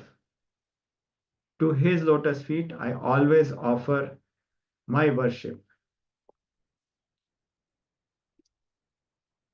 The deity from Sri Choketeshwari temple located in Dasiragata, Tiptur Taluk of Timkur, Karnataka, the deity automatically starts moving and starts writing different letters on rice in response to puja.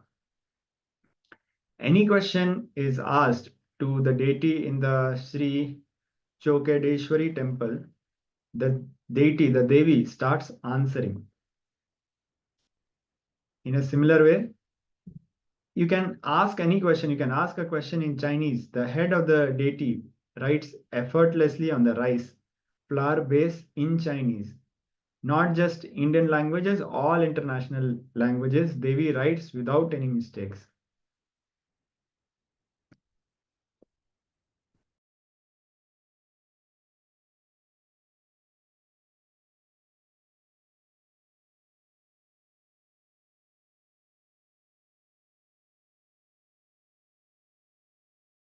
So now we'll project one image of the deity for everybody to have a darshan.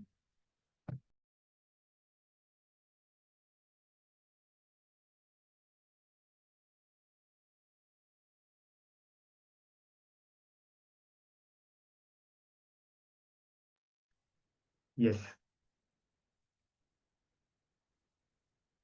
So these are some of the divine miracles which happen. Yes. So now we'll be moving ahead.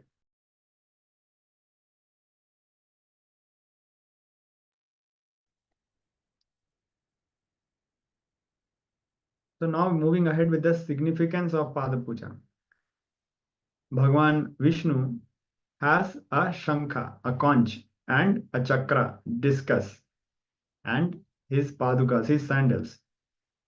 Bhagwan Vishnu would usually leave his padukas outside his bedroom and go for rest. So one day the shankha, the conch, and the chakra, the discus, they look at the padukas, the sandals, and start laughing. They tell, see you carry Bhagwan all day, whole day, but when it comes to the room, you have to stay out and we will go near. You are not really at Samipya. Samipya means closeness, the liberation we get from closeness. So they are making fun of the Padukas. You are not really at Samipya. We are the ones who are with him 24 hours a day. The Shankha and Chakra continued. For the 12 hours of the night, you, the sandals, the Padukas, are out. So you have only half Samipya Mukti. We have full Samipya Mukti. We have full liberation from the nearness to the Lord. Now, listening to this, Bhagwan Vishnu's Padukas replied, all right, what can I do? Whatever Bhagwan wants, let it be. The next morning, when Bhagwan Vishnu came out of his room, the Paduka asks him, Bhagwan, Shankha and Chakra are making fun of me. Is it true that you are angry with me, that I have only 50% Samipya Mukti? What mistake have I made? Listening to the Paduka, Bhagwan Vishnu laughs and says, attitude and time does not mean you are unimportant, or they, the Shankha and Chakra, are important. Attitude and time do not show favoritism. I have no favoritism. Each of you have a different place, work, and thing to do.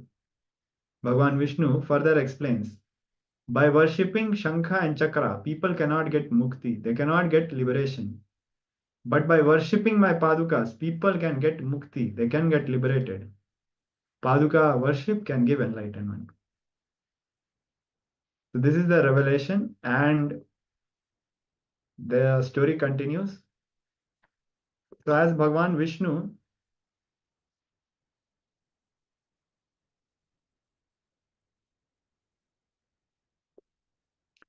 explains the chakra, the discus, and the shankha, the conch, have their own separate roles, and worshipping them cannot give liberation. The duties of the padukas are different. Your place is different. Only by holding each and every person, the liberation is given to all of them by Bhagwan. So Bhagwan Vishnu further stated that since Chakra and Shankha had made fun of the Padukas, let them be born on planet Earth and worship my Padukas for 14 years. And then the Shankha and Chakra take birth as Bharata and Shatruguna and worship the Padukas of Bhagwan Ram. for 14 years when he was banished into the forest. So now we'll be projecting an image from the Ramayana. Turn on the video now.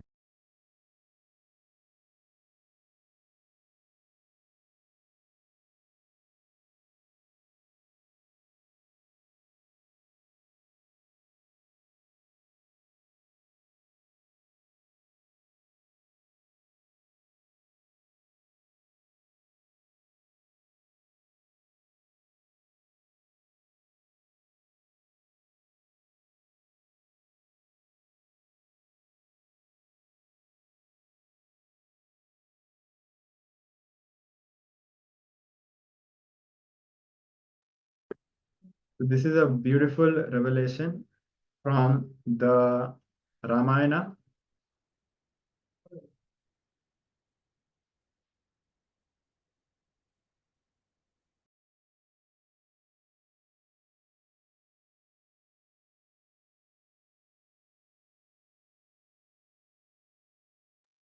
So now we'll be continuing. On 22nd May 2011, in San Jose, KAILASA in San Jose, there were many clinical trials conducted, QEG scans, to measure the restful awareness brought by performing Pada Puja. The first thing which was observed was many non-mechanical parts of the brain were awakened. Normally, few parts of our brains are active. For example, if you are right now sitting, there are only some parts of the brain which are active because all other parts which are not needed for this action are not active. But when you levitate, all those parts will become active. Now, the second revelation from this scientific studies was the brain in the highest coherence, the brain waves and the QEG results clearly showed their whole system was in the peak performance and was at the highest positive expression. This is the best way that all the organs would be functioning in the best and peak performance, and you will be experiencing ultimate health. That kind of highest conscious coherence is expressed by the brain, and it was recorded during these experimental trials. And the third thing which was noticed was the third eye, the frontal lobe, became very alive and active, and all parts related to fantasy and the waves of whims and fantasies, which does not allow you to experience reality.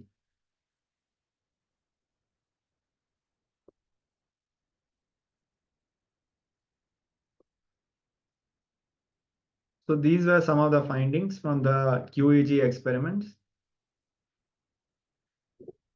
Now, the true relationship with Guru happens when you are thoroughly impressed by the Guru. Whenever anything comes up, say fear or insecurity, greed or anger, just see how will Master behave. Simply look in and ask, how will Swamiji behave? How will Swamiji handle this situation? Simply the fear or insecurity will disappear. It will just disappear.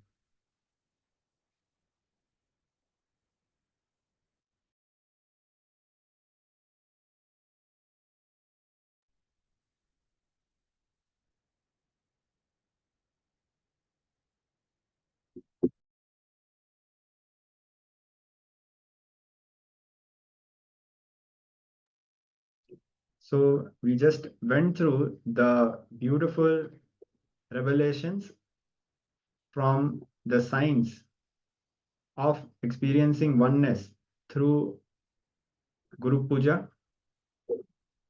Now we'll be moving ahead with another round of power manifestation.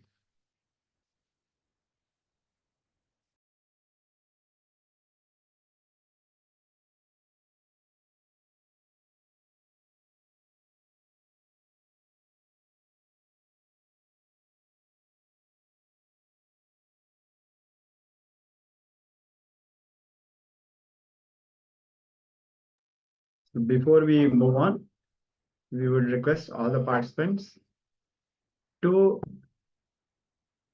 internalize and contemplate on their relationship with Swamiji and how, whenever they are faced with any problem, just by remembrance of Swamiji, just by remembrance of the Guru, how all the problems just melt down.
So now we'll be moving ahead with another round of power manifestation.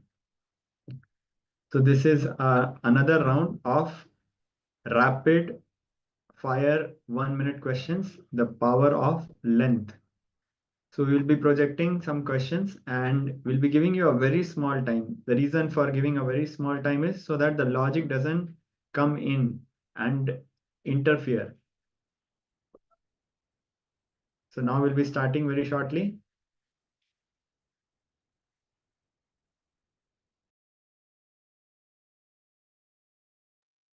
So the first question is, what is the name of the world's largest island located entirely within the Arctic Circle? Yes. So look through the third eye, chant the Mahavakya, Om Nithyananda Paramashivoham, and request Paramashiva to reveal the answer. The answer will be revealed and please share with us. Do not think about the answer trying to logically conclude. Just declare Om Nithyananda Paramashivoham and look through the third eye. Paramashivoham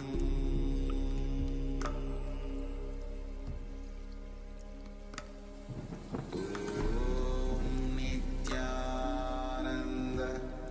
Paramashivoham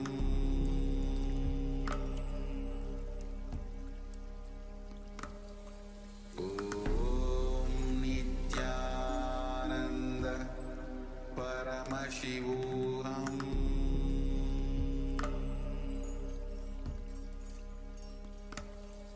Om Nithyananda Paramashivoham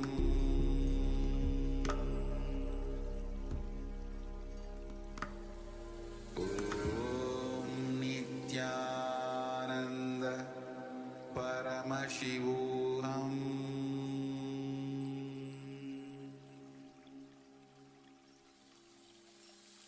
I bless you all. Let you all open all your three eyes.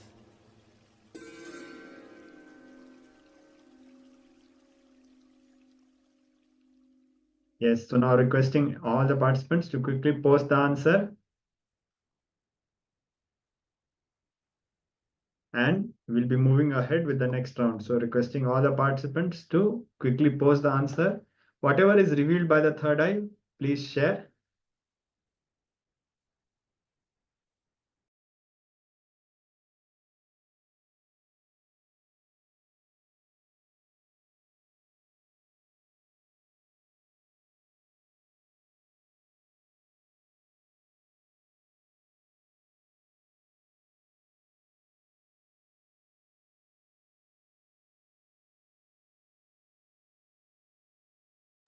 So now we'll be sharing the answer. The answer is Greenland. Yes, so Ma Shukraindraanda already knows the answer, and that is why she didn't participate, because to give everybody a chance. So we'll be moving ahead with the next round, and we request all the participants to just share whatever is revealed by the third eye. So the next question is, what is the square value of the mathematical constant pi?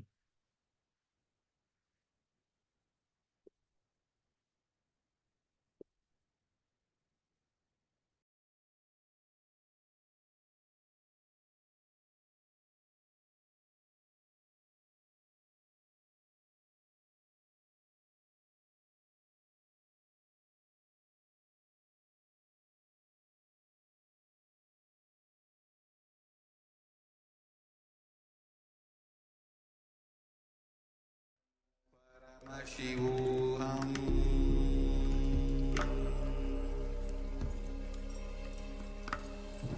Om Nithyananda Paramashivoham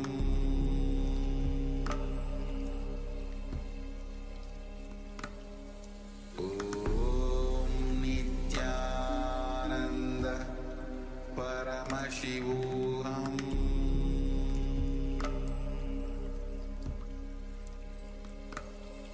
Om Nithyananda Paramashivoham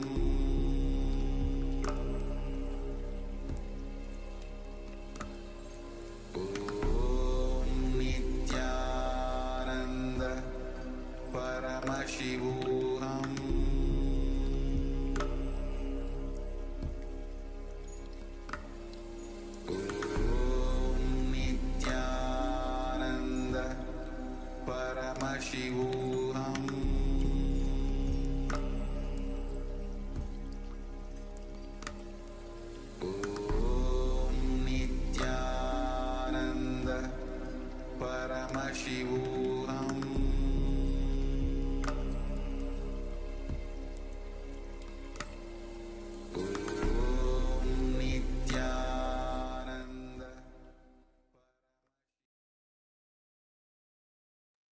So now please share the answer. Do not allow your logic to interfere. Whatever Paramashiva is revealing, just share. And don't worry about being right or wrong. You'll be surprised the way Paramashiva will be manifesting. So Ma Shukra Indrananda is sharing 7, 9, 4, 3, and 1. Thank you for sharing, Ma. So as Ma Shukra Indrananda has shared, the numbers might be looking random, but let's wait for all the participants to share. And maybe all of us will be surprised that even what feels random, how it is aligning with the actual answer.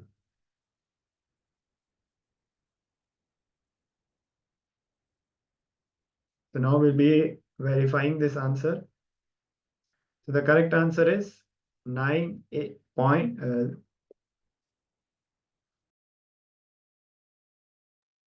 The correct answer is 9.8696.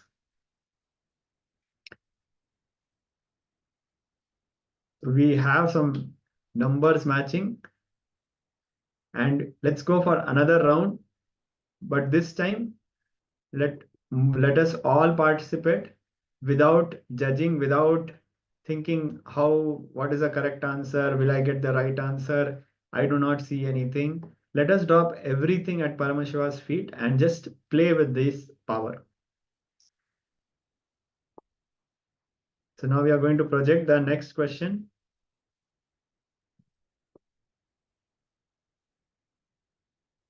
What is the result of multiplying 365 by 24?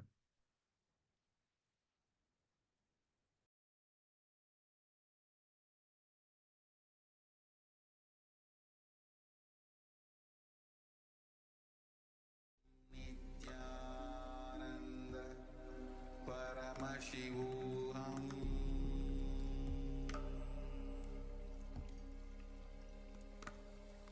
Om Nithyananda Paramashivoham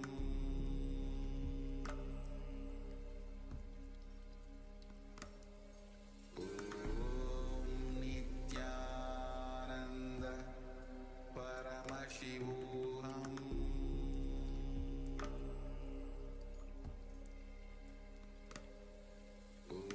Om Nithyananda Paramashivoham Om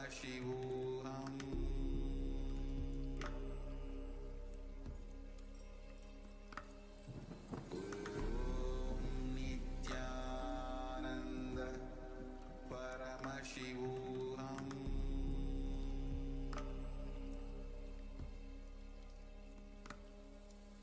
Om Nithyananda Paramashivoham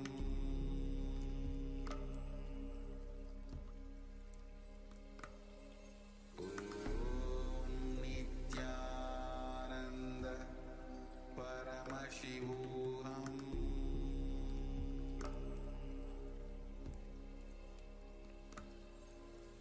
Om Nithyananda Paramashivoham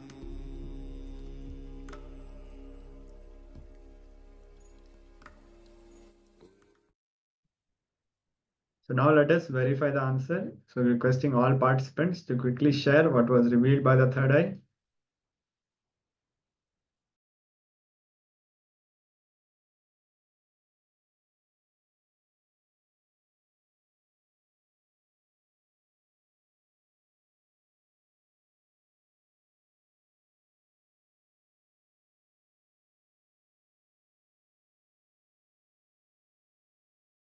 Yes, so Ma Shukra Indrananda has shared the answer. Ma Ganapriya has also shared the answer, and surprisingly very close by.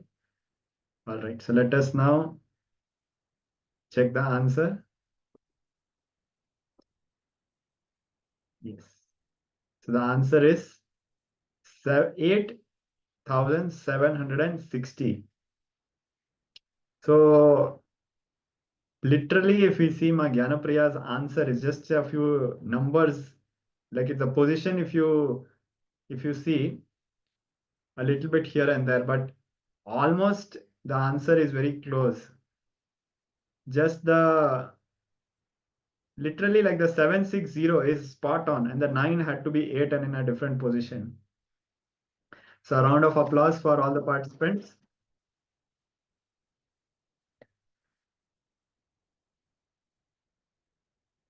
And we'll share one experience. So one of the times, one of the participants was manifesting this power, and they got the question 7 to the power of 7 to the power of 7, which we can understand is not going to be easy. So it is not just 7 to the power of 7, it was 7 to the power of 7 to the power of 7. And even to, type this answer in you cannot even do it in the calculator. To even type this answer, get the answer and verify, it literally took more time than the power manifestation. And the person got the answer spot on other than few numbers. Few numbers were here and there. And then again, he tried to manifest the power, he got it correct. So a round of applause for all the participants to participate. So as we play more with the powers of the third eye, we will experience the oneness with Paramashiva, oneness with Swamiji. So now we'll be moving ahead with another beautiful discourse, powerful revelations by Swamiji. It's a very sweet sharing about the life of the avatar with his gurus. So let us all come to the space of listening and enjoy this story from the autobiography of Swamiji.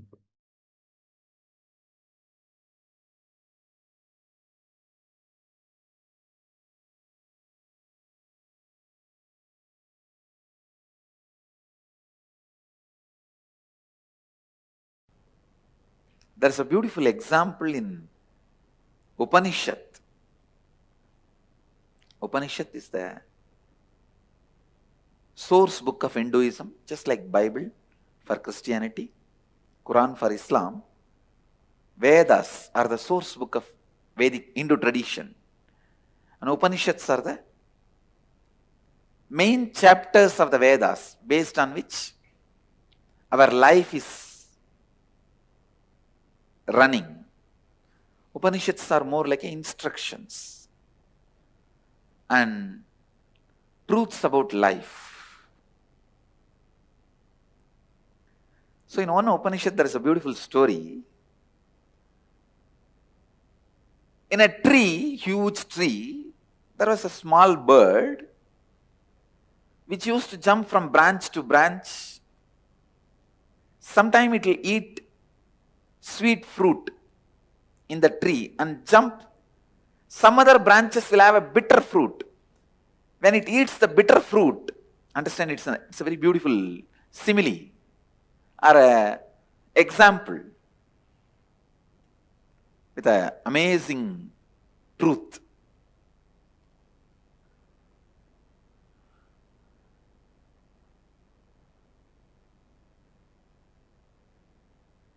When that small bird eats the bitter fruit, it will feel pain. On that same tree, on the top of the tree, there was a big bird sitting, golden color, shining. That big bird neither eats bitter fruit nor eats the sweet fruit. It just sits in the peace and silence, completion. It's radiating its glory. This small bird, which is running between these lower level branches, sometime when it eats the sweet fruit, it feels joyful, and bitter fruit, it feels bad. When it feels bad, it look up and see the big bird and think, see that bird, so beautiful, he's so graceful, he doesn't have any pain, any suffering. Why not me also become like that? So it will think, yes, let me go near that bird and become like that bird. It will start jumping towards that bird. But when it is going towards that bird, suddenly on the way, it will eat some fruit which is very sweet. The moment it eats the sweet fruit, it will forget that big bird and it will start eating more fruit till it lands on the bitter fruit again. The moment it eats the bitter fruit again, it will look up and say, I should become like that bird. And then again it will start going towards that big bird. The small bird is spending all his life like this, jumping here, there, here, there, here, there, suddenly looking up when it eats the bitter fruit. But when it eats the sweet fruit, forgetting the big bird, forgetting everything, just eating the sweet fruits. Finally, one day, by jumping like this, the small bird has somehow reached very near the big bird. And one fruit which that small bird ate was so bitter, it decided not to look this side and that side, it just locked its mouth and straight went near that big bird. When it went near that big bird, the more it went near, it felt he himself is the reflection of that big bird. And more and more and more when he went, he just merged and became one with that big bird.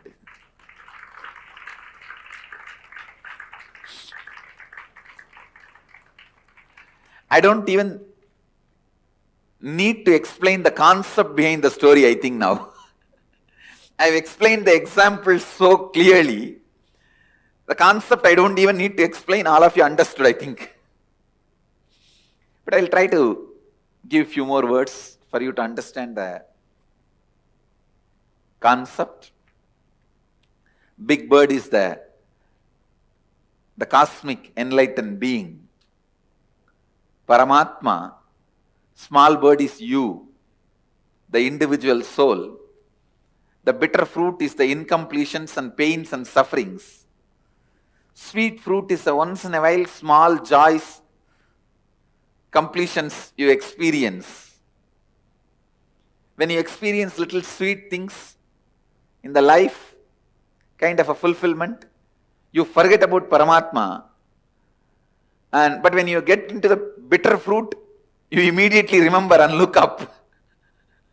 And here, there, jumping. Somehow, when you really eat a bitterest fruit, and you decide after that you will never open the mouth again, means you will never allow any more incompletions, and straight look up and move near him, you will understand first you will understand you are his extension.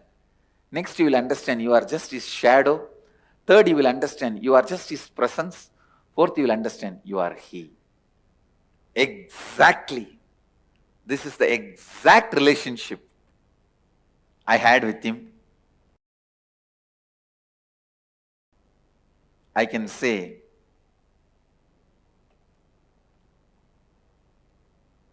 he was my everything. Everything. One day in course of conversation, I was telling him the story, some incident about one of the great saintly enlightened disciple of Ramana Maharshi.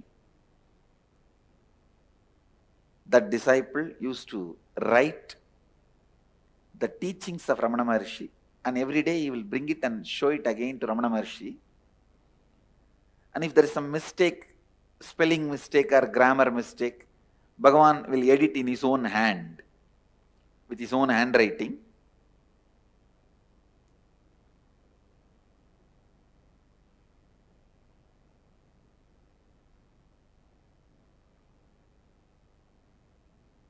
So, that sadhu,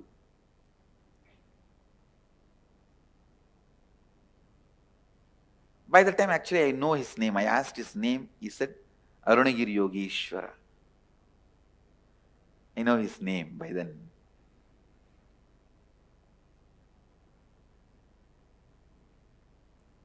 So I asked Arunagiri Yogeshwara, I was telling about this story, then Arunagiri Yogeshwara smiled and said, Maybe that is the way that Swami was trying to get the handwriting of Ramana Maharshi in his notebook.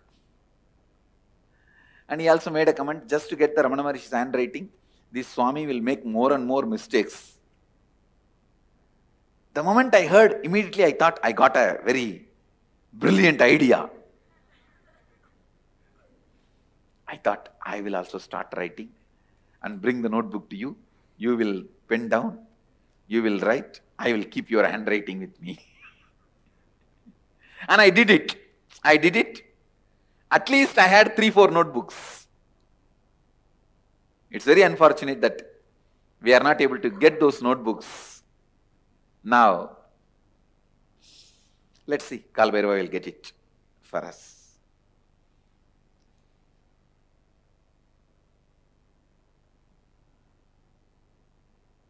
2-3 notebooks and 1 or 2 diaries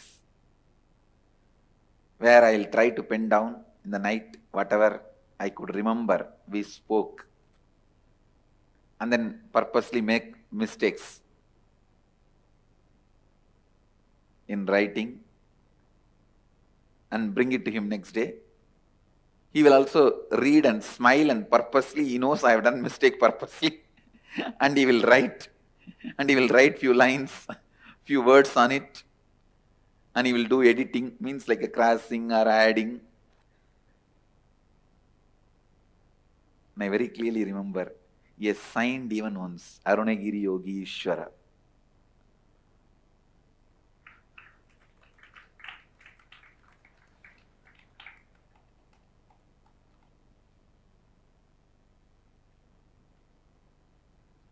So many things.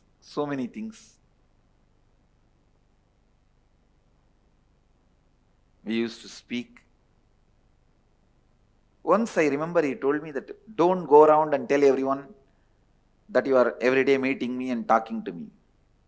I took that as an instruction. I never asked why. That was one good thing I had.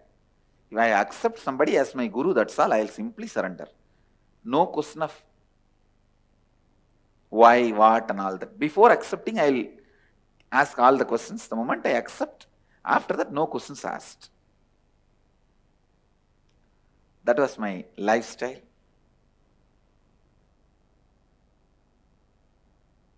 Everything was going well.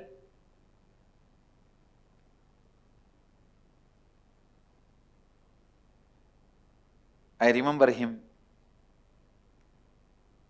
talking to me about various subjects. Patanjali Yoga Sutra, Vijnana Bhairava Tantra, Upanishads. I even remember taking 4 Upanishad book to him, which was given to me by Isaki Swamigal. Tamil translation of the 4 Upanishads. And where he opened and read out some lines and explained some lines to me.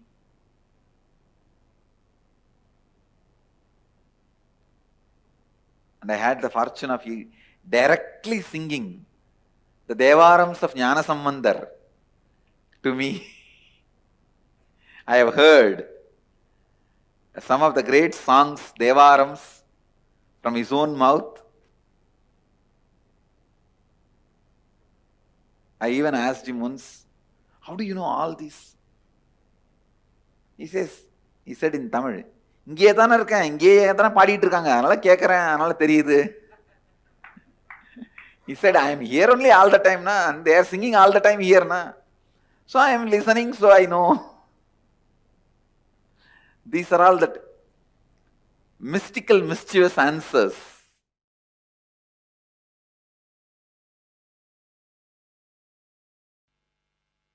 Both my gurus, Yogananda Puri and Vibhudananda Puri, what a extraordinary intelligence they were having. From the beginning they were so clear. See, by being around them, automatically I picked up this attitude of anything I want to know, I can know. Anything I want to do, I can do. This was not taught systematically to me, please understand. Like how in our ashram if you live, you will simply get the confidence to do completion and to do nirahara samyama, because you will see every other person will be doing nirahara samyama. Every other person will be sitting and doing completion. You will not have neck pain to wear this big mala because every other person will be wearing.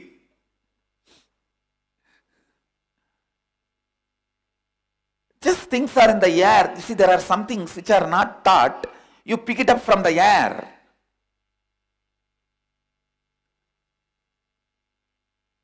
With my both gurus, it was so amazing. Just in their air I picked up. In their presence I picked up that if you want to know anything, you can know simply. If you want to do something, you can do simply.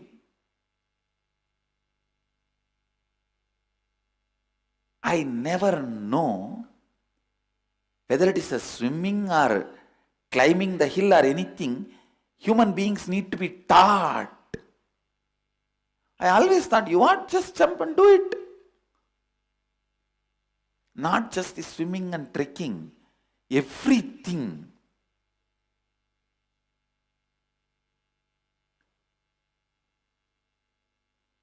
I still remember one day I went to Mataji, Vibhudanandapuri, and told her, the temple, such beautiful deity is there. It is so nice. I want. Around 5,000 years ago, at the end of Mahabharat War, the ancient enlightened Hindu civilization consisted of 10,000 Hindu traditions, or sampradayas, that existed in 56 Hindu nations, 200 Hindu kingdoms, 1,700 Hindu provinces that covered more than 6 million kilometers square of Asia. The Supreme Pontiff of Hinduism, SPH, Bhagavan Sri Nithyananda Paramashivoham, is the reviver of KAILASA, this ancient enlightened Hindu civilizational nation. KAILASA is an unbroken cultural, religious, historical, civilizational, and sovereign continuation and revival of multiple of these historical Hindu sovereign states and Hindu ecclesiastical entities. The unbroken continuity of these ancient Hindu nations through KAILASA results in the legal recognition of KAILASA as per the international customary law, particularly the doctrine of continuity.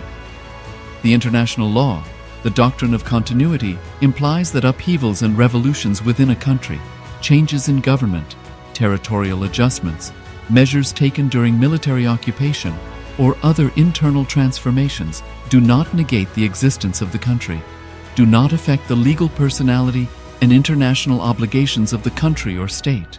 The Vienna Convention on Succession of States in respect of treaties, 1978, addresses these principles of the doctrine of continuity as it outlines international law during situation of state succession or continuation.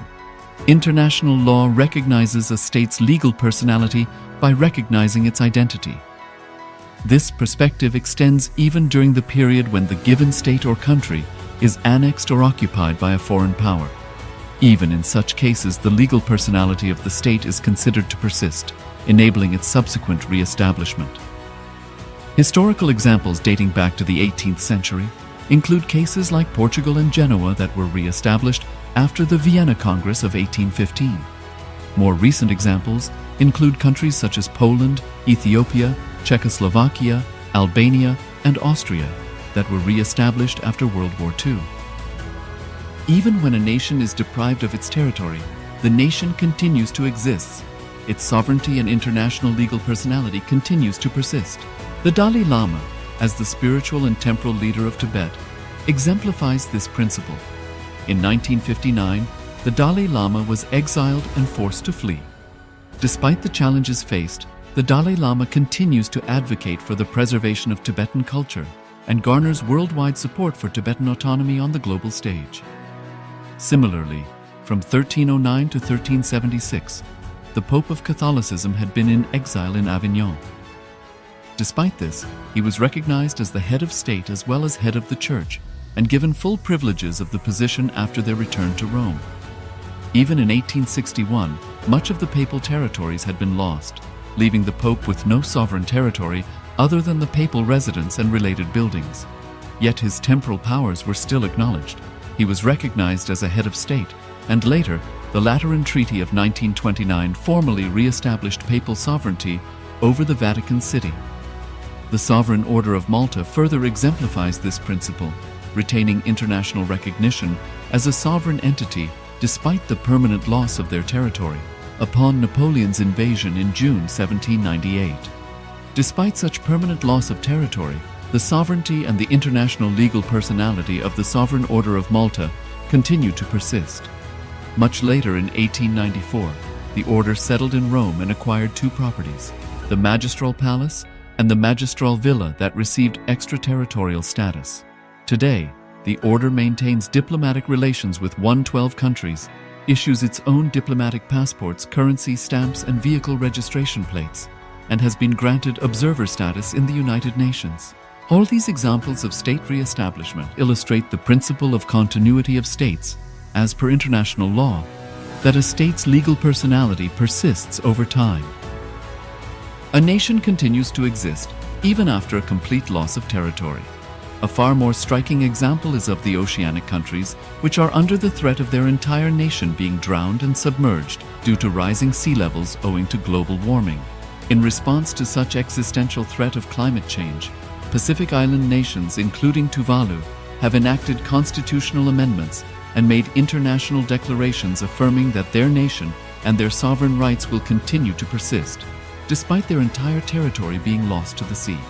This proactive stance is highlighted in the Constitution of Tuvalu Act 2023 and the Pacific Islands Forum Declaration of 2021. The Supreme Pontiff of Hinduism, Bhagavan Sri Nithyananda Paramashivoham, through the line of succession is the present 203rd Emperor of the Hindu Sovereign Kingdom of Surangi Samrajya.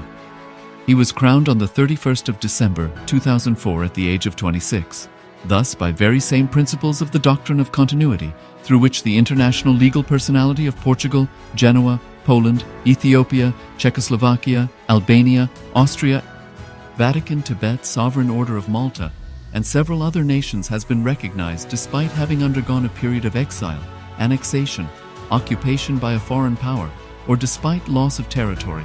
The SPH Nithyananda Paramashivoham, through well-established legal and historical facts about the Hindu sovereign state of the Surangi Samrajyam, derives all sovereign rights and powers of the royal lineage of the Surangi Samrajyam as its 203rd sovereign emperor, from his inheritance and continuation of the unbroken succession of the kingdom of Surya Vamsa Surangi Samrajyam Sarvanapitha. Surya Vamsa Surangi Samrajyam, through unification with 20 other sovereign Hindu states and sovereign ecclesiastical, historical entities, became part of the United States of KAILASA, which thus became a sovereign, independent juridical state, with the SPH Nithyananda Paramashivoham as the sovereign. Just as how the oceanic nations like Tuvalu have safeguarded their sovereignty from the existential threat of total submersion by amending their constitution and asserting that their sovereignty will persist regardless of the loss of their territory, KAILASA, which is a sovereign continuation of 21 sovereign Hindu states and sovereign ecclesiastical historical entities, is also reviving and continuing the Kumari Kandam Hindu nations that got submerged. As per the doctrine of continuity, these facts imply that the Kailasa's statehood is recognized by international law and manifests as a natural outcome of well-established historical legal facts. Share your time, talent, and treasure. Become part of Kailasa. Sign up as an eCitizen https://kailasa.ecitizen.info. Around 5,000 years ago, at the end of Mahabharat War, the ancient enlightened Hindu civilization consisted of 10,000 Hindu traditions, or sampradayas, that existed in 56 Hindu nations, 200 Hindu kingdoms, 1,700 Hindu provinces that covered more than 6 million kilometers square of Asia. The Supreme Pontiff of Hinduism, SPH, Bhagavan Sri Nithyananda Paramashivoham, is the reviver of Kailasa, this ancient, enlightened Hindu civilizational nation. Kailasa is an unbroken cultural, religious, historical, civilizational, and sovereign continuation and revival of multiple of these historical Hindu sovereign states and Hindu ecclesiastical entities. The unbroken continuity of these ancient Hindu nations through Kailasa results in the legal recognition of Kailasa as per the international customary law, particularly the doctrine of continuity. The international law, The doctrine of continuity implies that upheavals and revolutions within a country, changes in government, territorial adjustments, measures taken during military occupation, or other internal transformations do not negate the existence of the country, do not affect the legal personality and international obligations of the country or state. The Vienna Convention on Succession of States in Respect of Treaties, 1978, addresses these principles of the doctrine of continuity as it outlines international law during situation of state succession or continuation.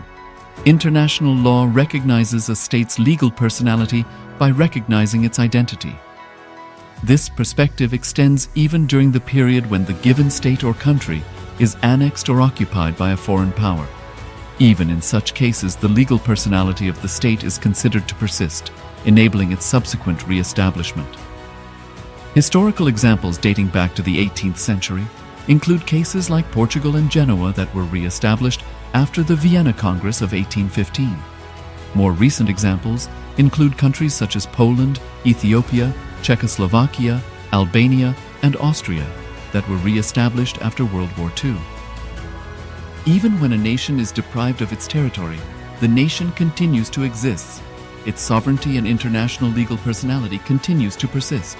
The Dalai Lama, as the spiritual and temporal leader of Tibet, exemplifies this principle. In 1959, the Dalai Lama was exiled and forced to flee. Despite the challenges faced, the Dalai Lama continues to advocate for the preservation of Tibetan culture and garners worldwide support for Tibetan autonomy on the global stage. Similarly, from 1309 to 1376, the Pope of Catholicism had been in exile in Avignon. Despite this, he was recognized as the head of state as well as head of the church and given full privileges of the position after their return to Rome. Even in 1861, much of the papal territories had been lost, leaving the Pope with no sovereign territory other than the papal residence and related buildings. Yet his temporal powers were still acknowledged. He was recognized as a head of state, and later, the Lateran Treaty of 1929 formally re-established papal sovereignty over the Vatican City. The Sovereign Order of Malta further exemplifies this principle, retaining international recognition as a sovereign entity despite the permanent loss of their territory upon Napoleon's invasion in June 1798. Despite such permanent loss of territory, the sovereignty and the international legal personality of the Sovereign Order of Malta continue to persist. Much later in 1894, the order settled in Rome and acquired two properties, the Magistral Palace and the Magistral Villa that received extraterritorial status.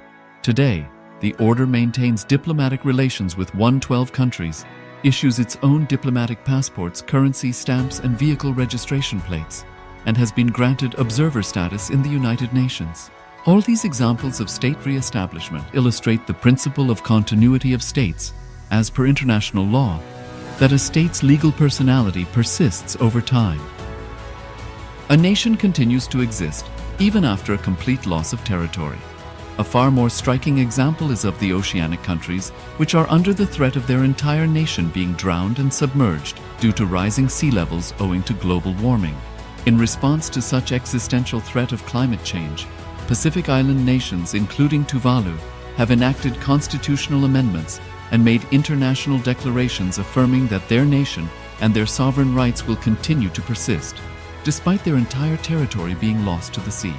This proactive stance is highlighted in the Constitution of Tuvalu Act 2023 and the Pacific Islands Forum Declaration of 2021. The Supreme Pontiff of Hinduism, Bhagavan Sri Nithyananda Paramashivoham, through the line of succession is the present 203rd Emperor of the Hindu Sovereign Kingdom of Surangi Samrajya. He was crowned on the 31st of December 2004 at the age of 26. Thus, by very same principles of the doctrine of continuity, through which the international legal personality of Portugal, Genoa, Poland, Ethiopia, Czechoslovakia, Albania, Austria, Vatican, Tibet, Sovereign Order of Malta, and several other nations has been recognized despite having undergone a period of exile, annexation, occupation by a foreign power, or despite loss of territory. The SPH Nithyananda Paramashivoham, through well-established legal and historical facts about the Hindu sovereign state of the Surangi Samrajyam, derives all sovereign rights and powers of the royal lineage of the Surangi Samrajyam. as its 203rd sovereign emperor, from his inheritance and continuation of the unbroken succession of the kingdom of Surya Vamsa Surangi Samrajyam Sarvanapitha. Surya Vamsa Surangi Samrajyam, through unification with 20 other sovereign Hindu states and sovereign ecclesiastical, historical entities, became part of the United States of Kailasa, which thus became a sovereign, independent juridical state, with the SPH Nithyananda Paramashivoham as the sovereign. Just as how the oceanic nations like Tuvalu have safeguarded their sovereignty from the existential threat of total submersion by amending their constitution and asserting that their sovereignty will persist regardless of the loss of their territory, KAILASA, which is a sovereign continuation of 21 sovereign Hindu states and sovereign ecclesiastical historical entities, is also reviving and continuing the Kumari Kandam Hindu nations that got submerged. As per the doctrine of continuity, these facts imply that the Kailasa's statehood is recognized by international law and manifests as a natural outcome of well-established historical legal facts. Share your time, talent, and treasure. Become part of Kailasa. Sign up as an eCitizen https://kailasa.ecitizen.info. Around 5,000 years ago, at the end of Mahabharat War, the ancient enlightened Hindu civilization consisted of 10,000 Hindu traditions, or sampradayas, that existed in 56 Hindu nations, 200 Hindu kingdoms, 1,700 Hindu provinces that covered more than 6 million kilometers square of Asia. The Supreme Pontiff of Hinduism, SPH, Bhagavan Sri Nithyananda Paramashivoham, is the reviver of Kailasa, this ancient enlightened Hindu civilizational nation. Kailasa is an unbroken cultural, religious, historical, civilizational, and sovereign continuation and revival of multiple of these historical Hindu sovereign states and Hindu ecclesiastical entities. The unbroken continuity of these ancient Hindu nations through Kailasa results in the legal recognition of Kailasa as per the international customary law, particularly the doctrine of continuity. The international law, the doctrine of continuity, implies that upheavals and revolutions within a country, changes in government, territorial adjustments, measures taken during military occupation, or other internal transformations do not negate the existence of the country, do not affect the legal personality and international obligations of the country or state. The Vienna Convention on Succession of States in respect of treaties, 1978, addresses these principles of the doctrine of continuity as it outlines international law during situation of state succession or continuation. International law recognizes a state's legal personality by recognizing its identity. This perspective extends even during the period when the given state or country is annexed or occupied by a foreign power. Even in such cases, the legal personality of the state is considered to persist, enabling its subsequent re-establishment. Historical examples dating back to the 18th century include cases like Portugal and Genoa that were re-established after the Vienna Congress of 1815. More recent examples include countries such as Poland, Ethiopia, Czechoslovakia, Albania, and Austria that were re-established after World War II. Even when a nation is deprived of its territory, the nation continues to exist. Its sovereignty and international legal personality continues to persist. The Dalai Lama, as the spiritual and temporal leader of Tibet, exemplifies this principle. In 1959, the Dalai Lama was exiled and forced to flee. Despite the challenges faced, the Dalai Lama continues to advocate for the preservation of Tibetan culture and garners worldwide support for Tibetan autonomy on the global stage. Similarly, from 1309 to 1376, the Pope of Catholicism had been in exile in Avignon. Despite this, he was recognized as the head of state as well as head of the church and given full privileges of the position after their return to Rome. Even in 1861, much of the papal territories had been lost, leaving the Pope with no sovereign territory other than the papal residence and related buildings. Yet his temporal powers were still acknowledged. He was recognized as a head of state, and later, the Lateran Treaty of 1929 formally re-established papal sovereignty over the Vatican City. The Sovereign Order of Malta further exemplifies this principle, retaining international recognition as a sovereign entity despite the permanent loss of their territory upon Napoleon's invasion in June 1798. Despite such permanent loss of territory, the sovereignty and the international legal personality of the Sovereign Order of Malta continued to persist. Much later in 1894, the order settled in Rome and acquired two properties, the Magistral Palace and the Magistral Villa, that received extraterritorial status. Today, the order maintains diplomatic relations with 112 countries, issues its own diplomatic passports, currency, stamps, and vehicle registration plates, and has been granted observer status in the United Nations. All these examples of state re-establishment illustrate the principle of continuity of states, as per international law, that a state's legal personality persists over time. A nation continues to exist even after a complete loss of territory.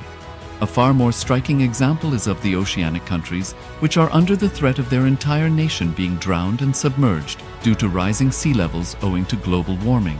In response to such existential threat of climate change, Pacific Island nations, including Tuvalu, have enacted constitutional amendments and made international declarations affirming that their nation and their sovereign rights will continue to persist, despite their entire territory being lost to the sea. This proactive stance is highlighted in the Constitution of Tuvalu Act 2023 and the Pacific Islands Forum Declaration of 2021. The Supreme Pontiff of Hinduism, Bhagavan Sri Nithyananda Paramashivoham, through the line of succession, is the present 203rd Emperor of the Hindu Sovereign Kingdom of Surangi Samrajya. He was crowned on the 31st of December 2004 at the age of 26. Thus, by very same principles of the doctrine of continuity, through which the international legal personality of Portugal, Genoa, Poland, Ethiopia, Czechoslovakia, Albania, Austria, Vatican, Tibet, Sovereign Order of Malta, and several other nations has been recognized despite having undergone a period of exile, annexation, occupation by a foreign power, or despite loss of territory. The SPH Nithyananda Paramashivoham, through well-established legal and historical facts about the Hindu sovereign state of the Surangi Samrajyam, derives all sovereign rights and powers of the royal lineage of the Surangi Samrajyam as its 203rd sovereign emperor, from his inheritance and continuation of the unbroken succession of the kingdom of Surya Vamsa Surangi Samrajyam Sarvanapitha. Surya Vamsa Surangi Samrajyam, through unification with 20 other sovereign Hindu states and sovereign ecclesiastical, historical entities, became part of the United States of KAILASA, which thus became a sovereign, independent juridical state, with the SPH Nithyananda Paramashivoham as the sovereign. Just as how the oceanic nations like Tuvalu have safeguarded their sovereignty from the existential threat of total submersion by amending their constitution and asserting that their sovereignty will persist regardless of the loss of their territory, KAILASA, which is a sovereign continuation of 21 sovereign Hindu states and sovereign ecclesiastical historical entities, is also reviving and continuing the Kumari Kandam Hindu nations that got submerged. As per the doctrine of continuity, these facts imply that the Kailasa's statehood is recognized by international law and manifests as a natural outcome of well-established historical legal facts. Share your time, talent, and treasure. Become part of Kailasa. Sign up as an eCitizen https://kailasa.ecitizen.info. Around 5,000 years ago, at the end of Mahabharat War, the ancient enlightened Hindu civilization consisted of 10,000 Hindu traditions, or sampradayas, that existed in 56 Hindu nations, 200 Hindu kingdoms, 1,700 Hindu provinces that covered more than 6 million kilometers square of Asia. The Supreme Pontiff of Hinduism, SPH, Bhagavan Sri Nithyananda Paramashivoham, is the reviver of Kailasa, this ancient, enlightened Hindu civilizational nation. Kailasa is an unbroken cultural, religious, historical, civilizational, and sovereign continuation and revival of multiple of these historical Hindu sovereign states and Hindu ecclesiastical entities. The unbroken continuity of these ancient Hindu nations through Kailasa results in the legal recognition of Kailasa as per the international customary law, particularly the doctrine of continuity. The international law, the doctrine of continuity, implies that upheavals and revolutions within a country, changes in government, territorial adjustments, measures taken during military occupation, or other internal transformations do not negate the existence of the country, do not affect the legal personality and international obligations of the country or state. The Vienna Convention on Succession of States in respect of treaties, 1978, addresses these principles of the doctrine of continuity as it outlines international law during situation of state succession or continuation. International law recognizes a state's legal personality by recognizing its identity. This perspective extends even during the period when the given state or country is annexed or occupied by a foreign power. Even in such cases, the legal personality of the state is considered to persist, enabling its subsequent re-establishment.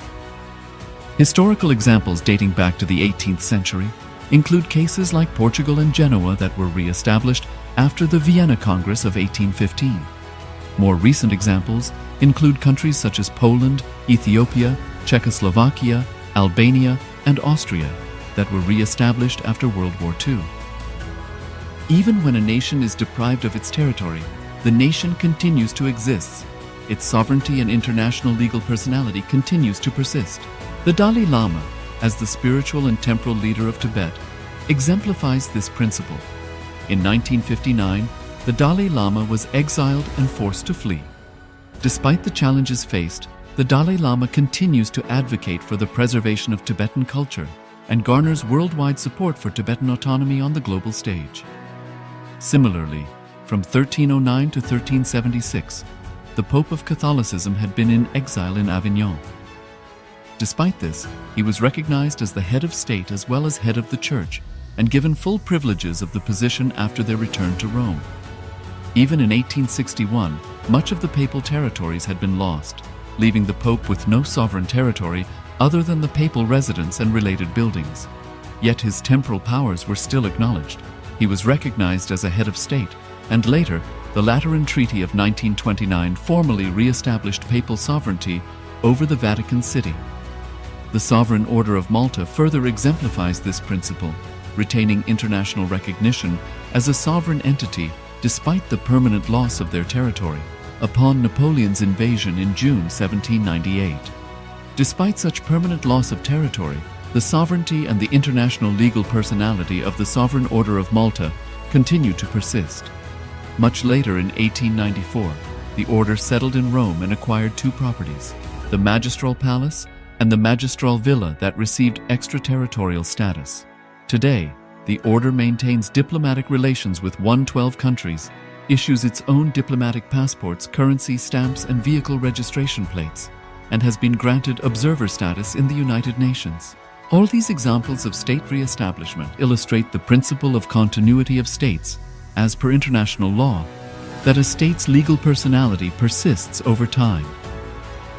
A nation continues to exist even after a complete loss of territory. A far more striking example is of the oceanic countries, which are under the threat of their entire nation being drowned and submerged due to rising sea levels owing to global warming. In response to such existential threat of climate change, Pacific Island nations, including Tuvalu, have enacted constitutional amendments and made international declarations affirming that their nation and their sovereign rights will continue to persist, despite their entire territory being lost to the sea.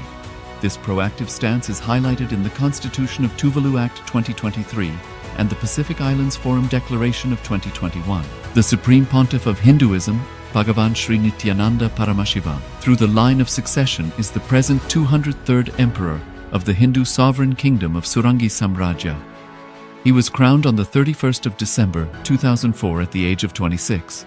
Thus, by very same principles of the doctrine of continuity, through which the international legal personality of Portugal, Genoa, Poland, Ethiopia, Czechoslovakia, Albania, Austria, Vatican, Tibet, Sovereign Order of Malta, and several other nations has been recognized despite having undergone a period of exile, annexation, occupation by a foreign power, or despite loss of territory.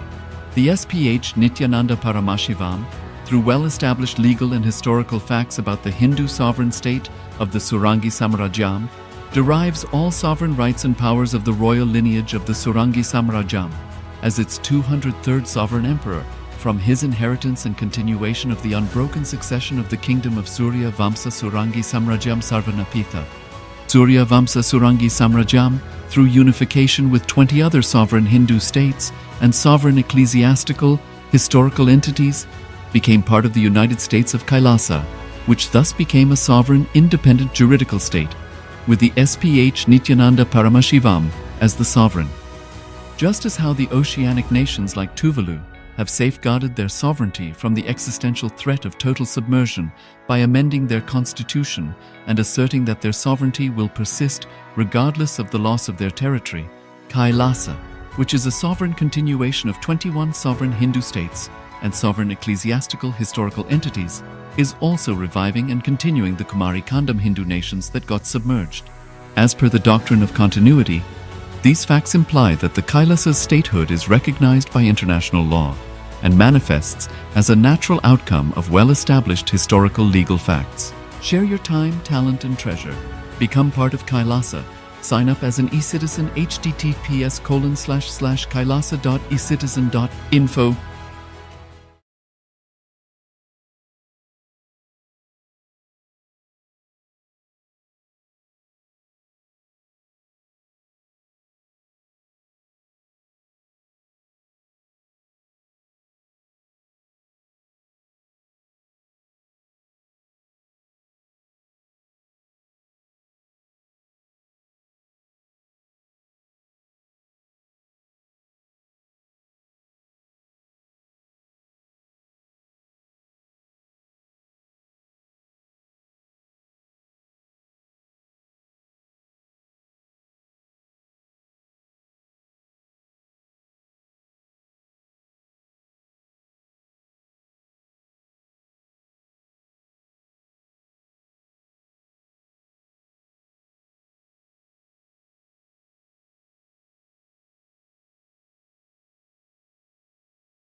You learn the science of attracting the right changes around you. Because the Sangha gives you that intelligence. So to experience Buddha, Dhamma, Sangha, be in inner awakening. Here is a discovery from dailygalaxy.com, a website. So many scientists contribute to that website. DNA has been found to have a bizarre activity to put itself together even at a distance, when according to known science it should not be able to.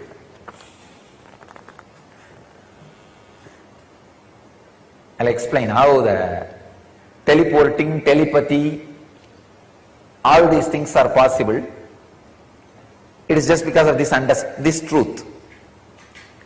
DNA has been found to have a bizarre ability to put itself together even at a distance, when according to known science it should not be able to. Science is said to catch up with teleporting and telepathy and all that. Scientists Grezna and France found out that DNA can cause patterns in vacuum, producing magnetic wormholes. Please understand, it's a new word, wormholes. Wormholes are tunnels like connections between areas in universe through which DNA attracts bits of information outside time and space and passes them on to our consciousness. It was noted that this information can be passed on between individuals whose DNA is turned on or activated.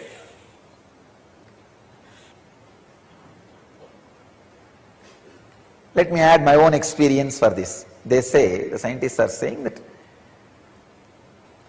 DNA can cause patterns in vacuum producing magnetic wormholes. That wormholes can attract bits of information outside time and space. Patanjali again and again says, you don't need to learn just from the five senses, means seeing and hearing.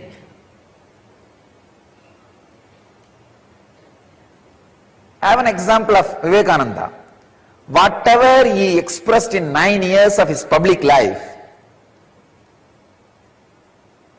even for you to study, it will take 39 years, his lifetime. This proves solidly, Vivekananda did not receive all information through eyes and ears. You can take my example.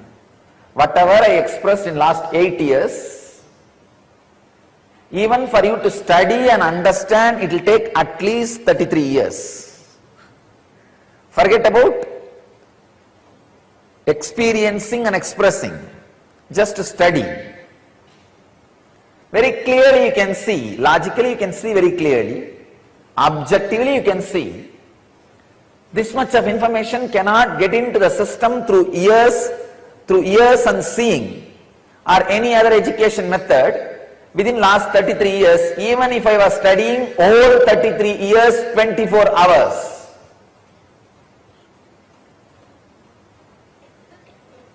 Then how did these informations get into the system and comes out?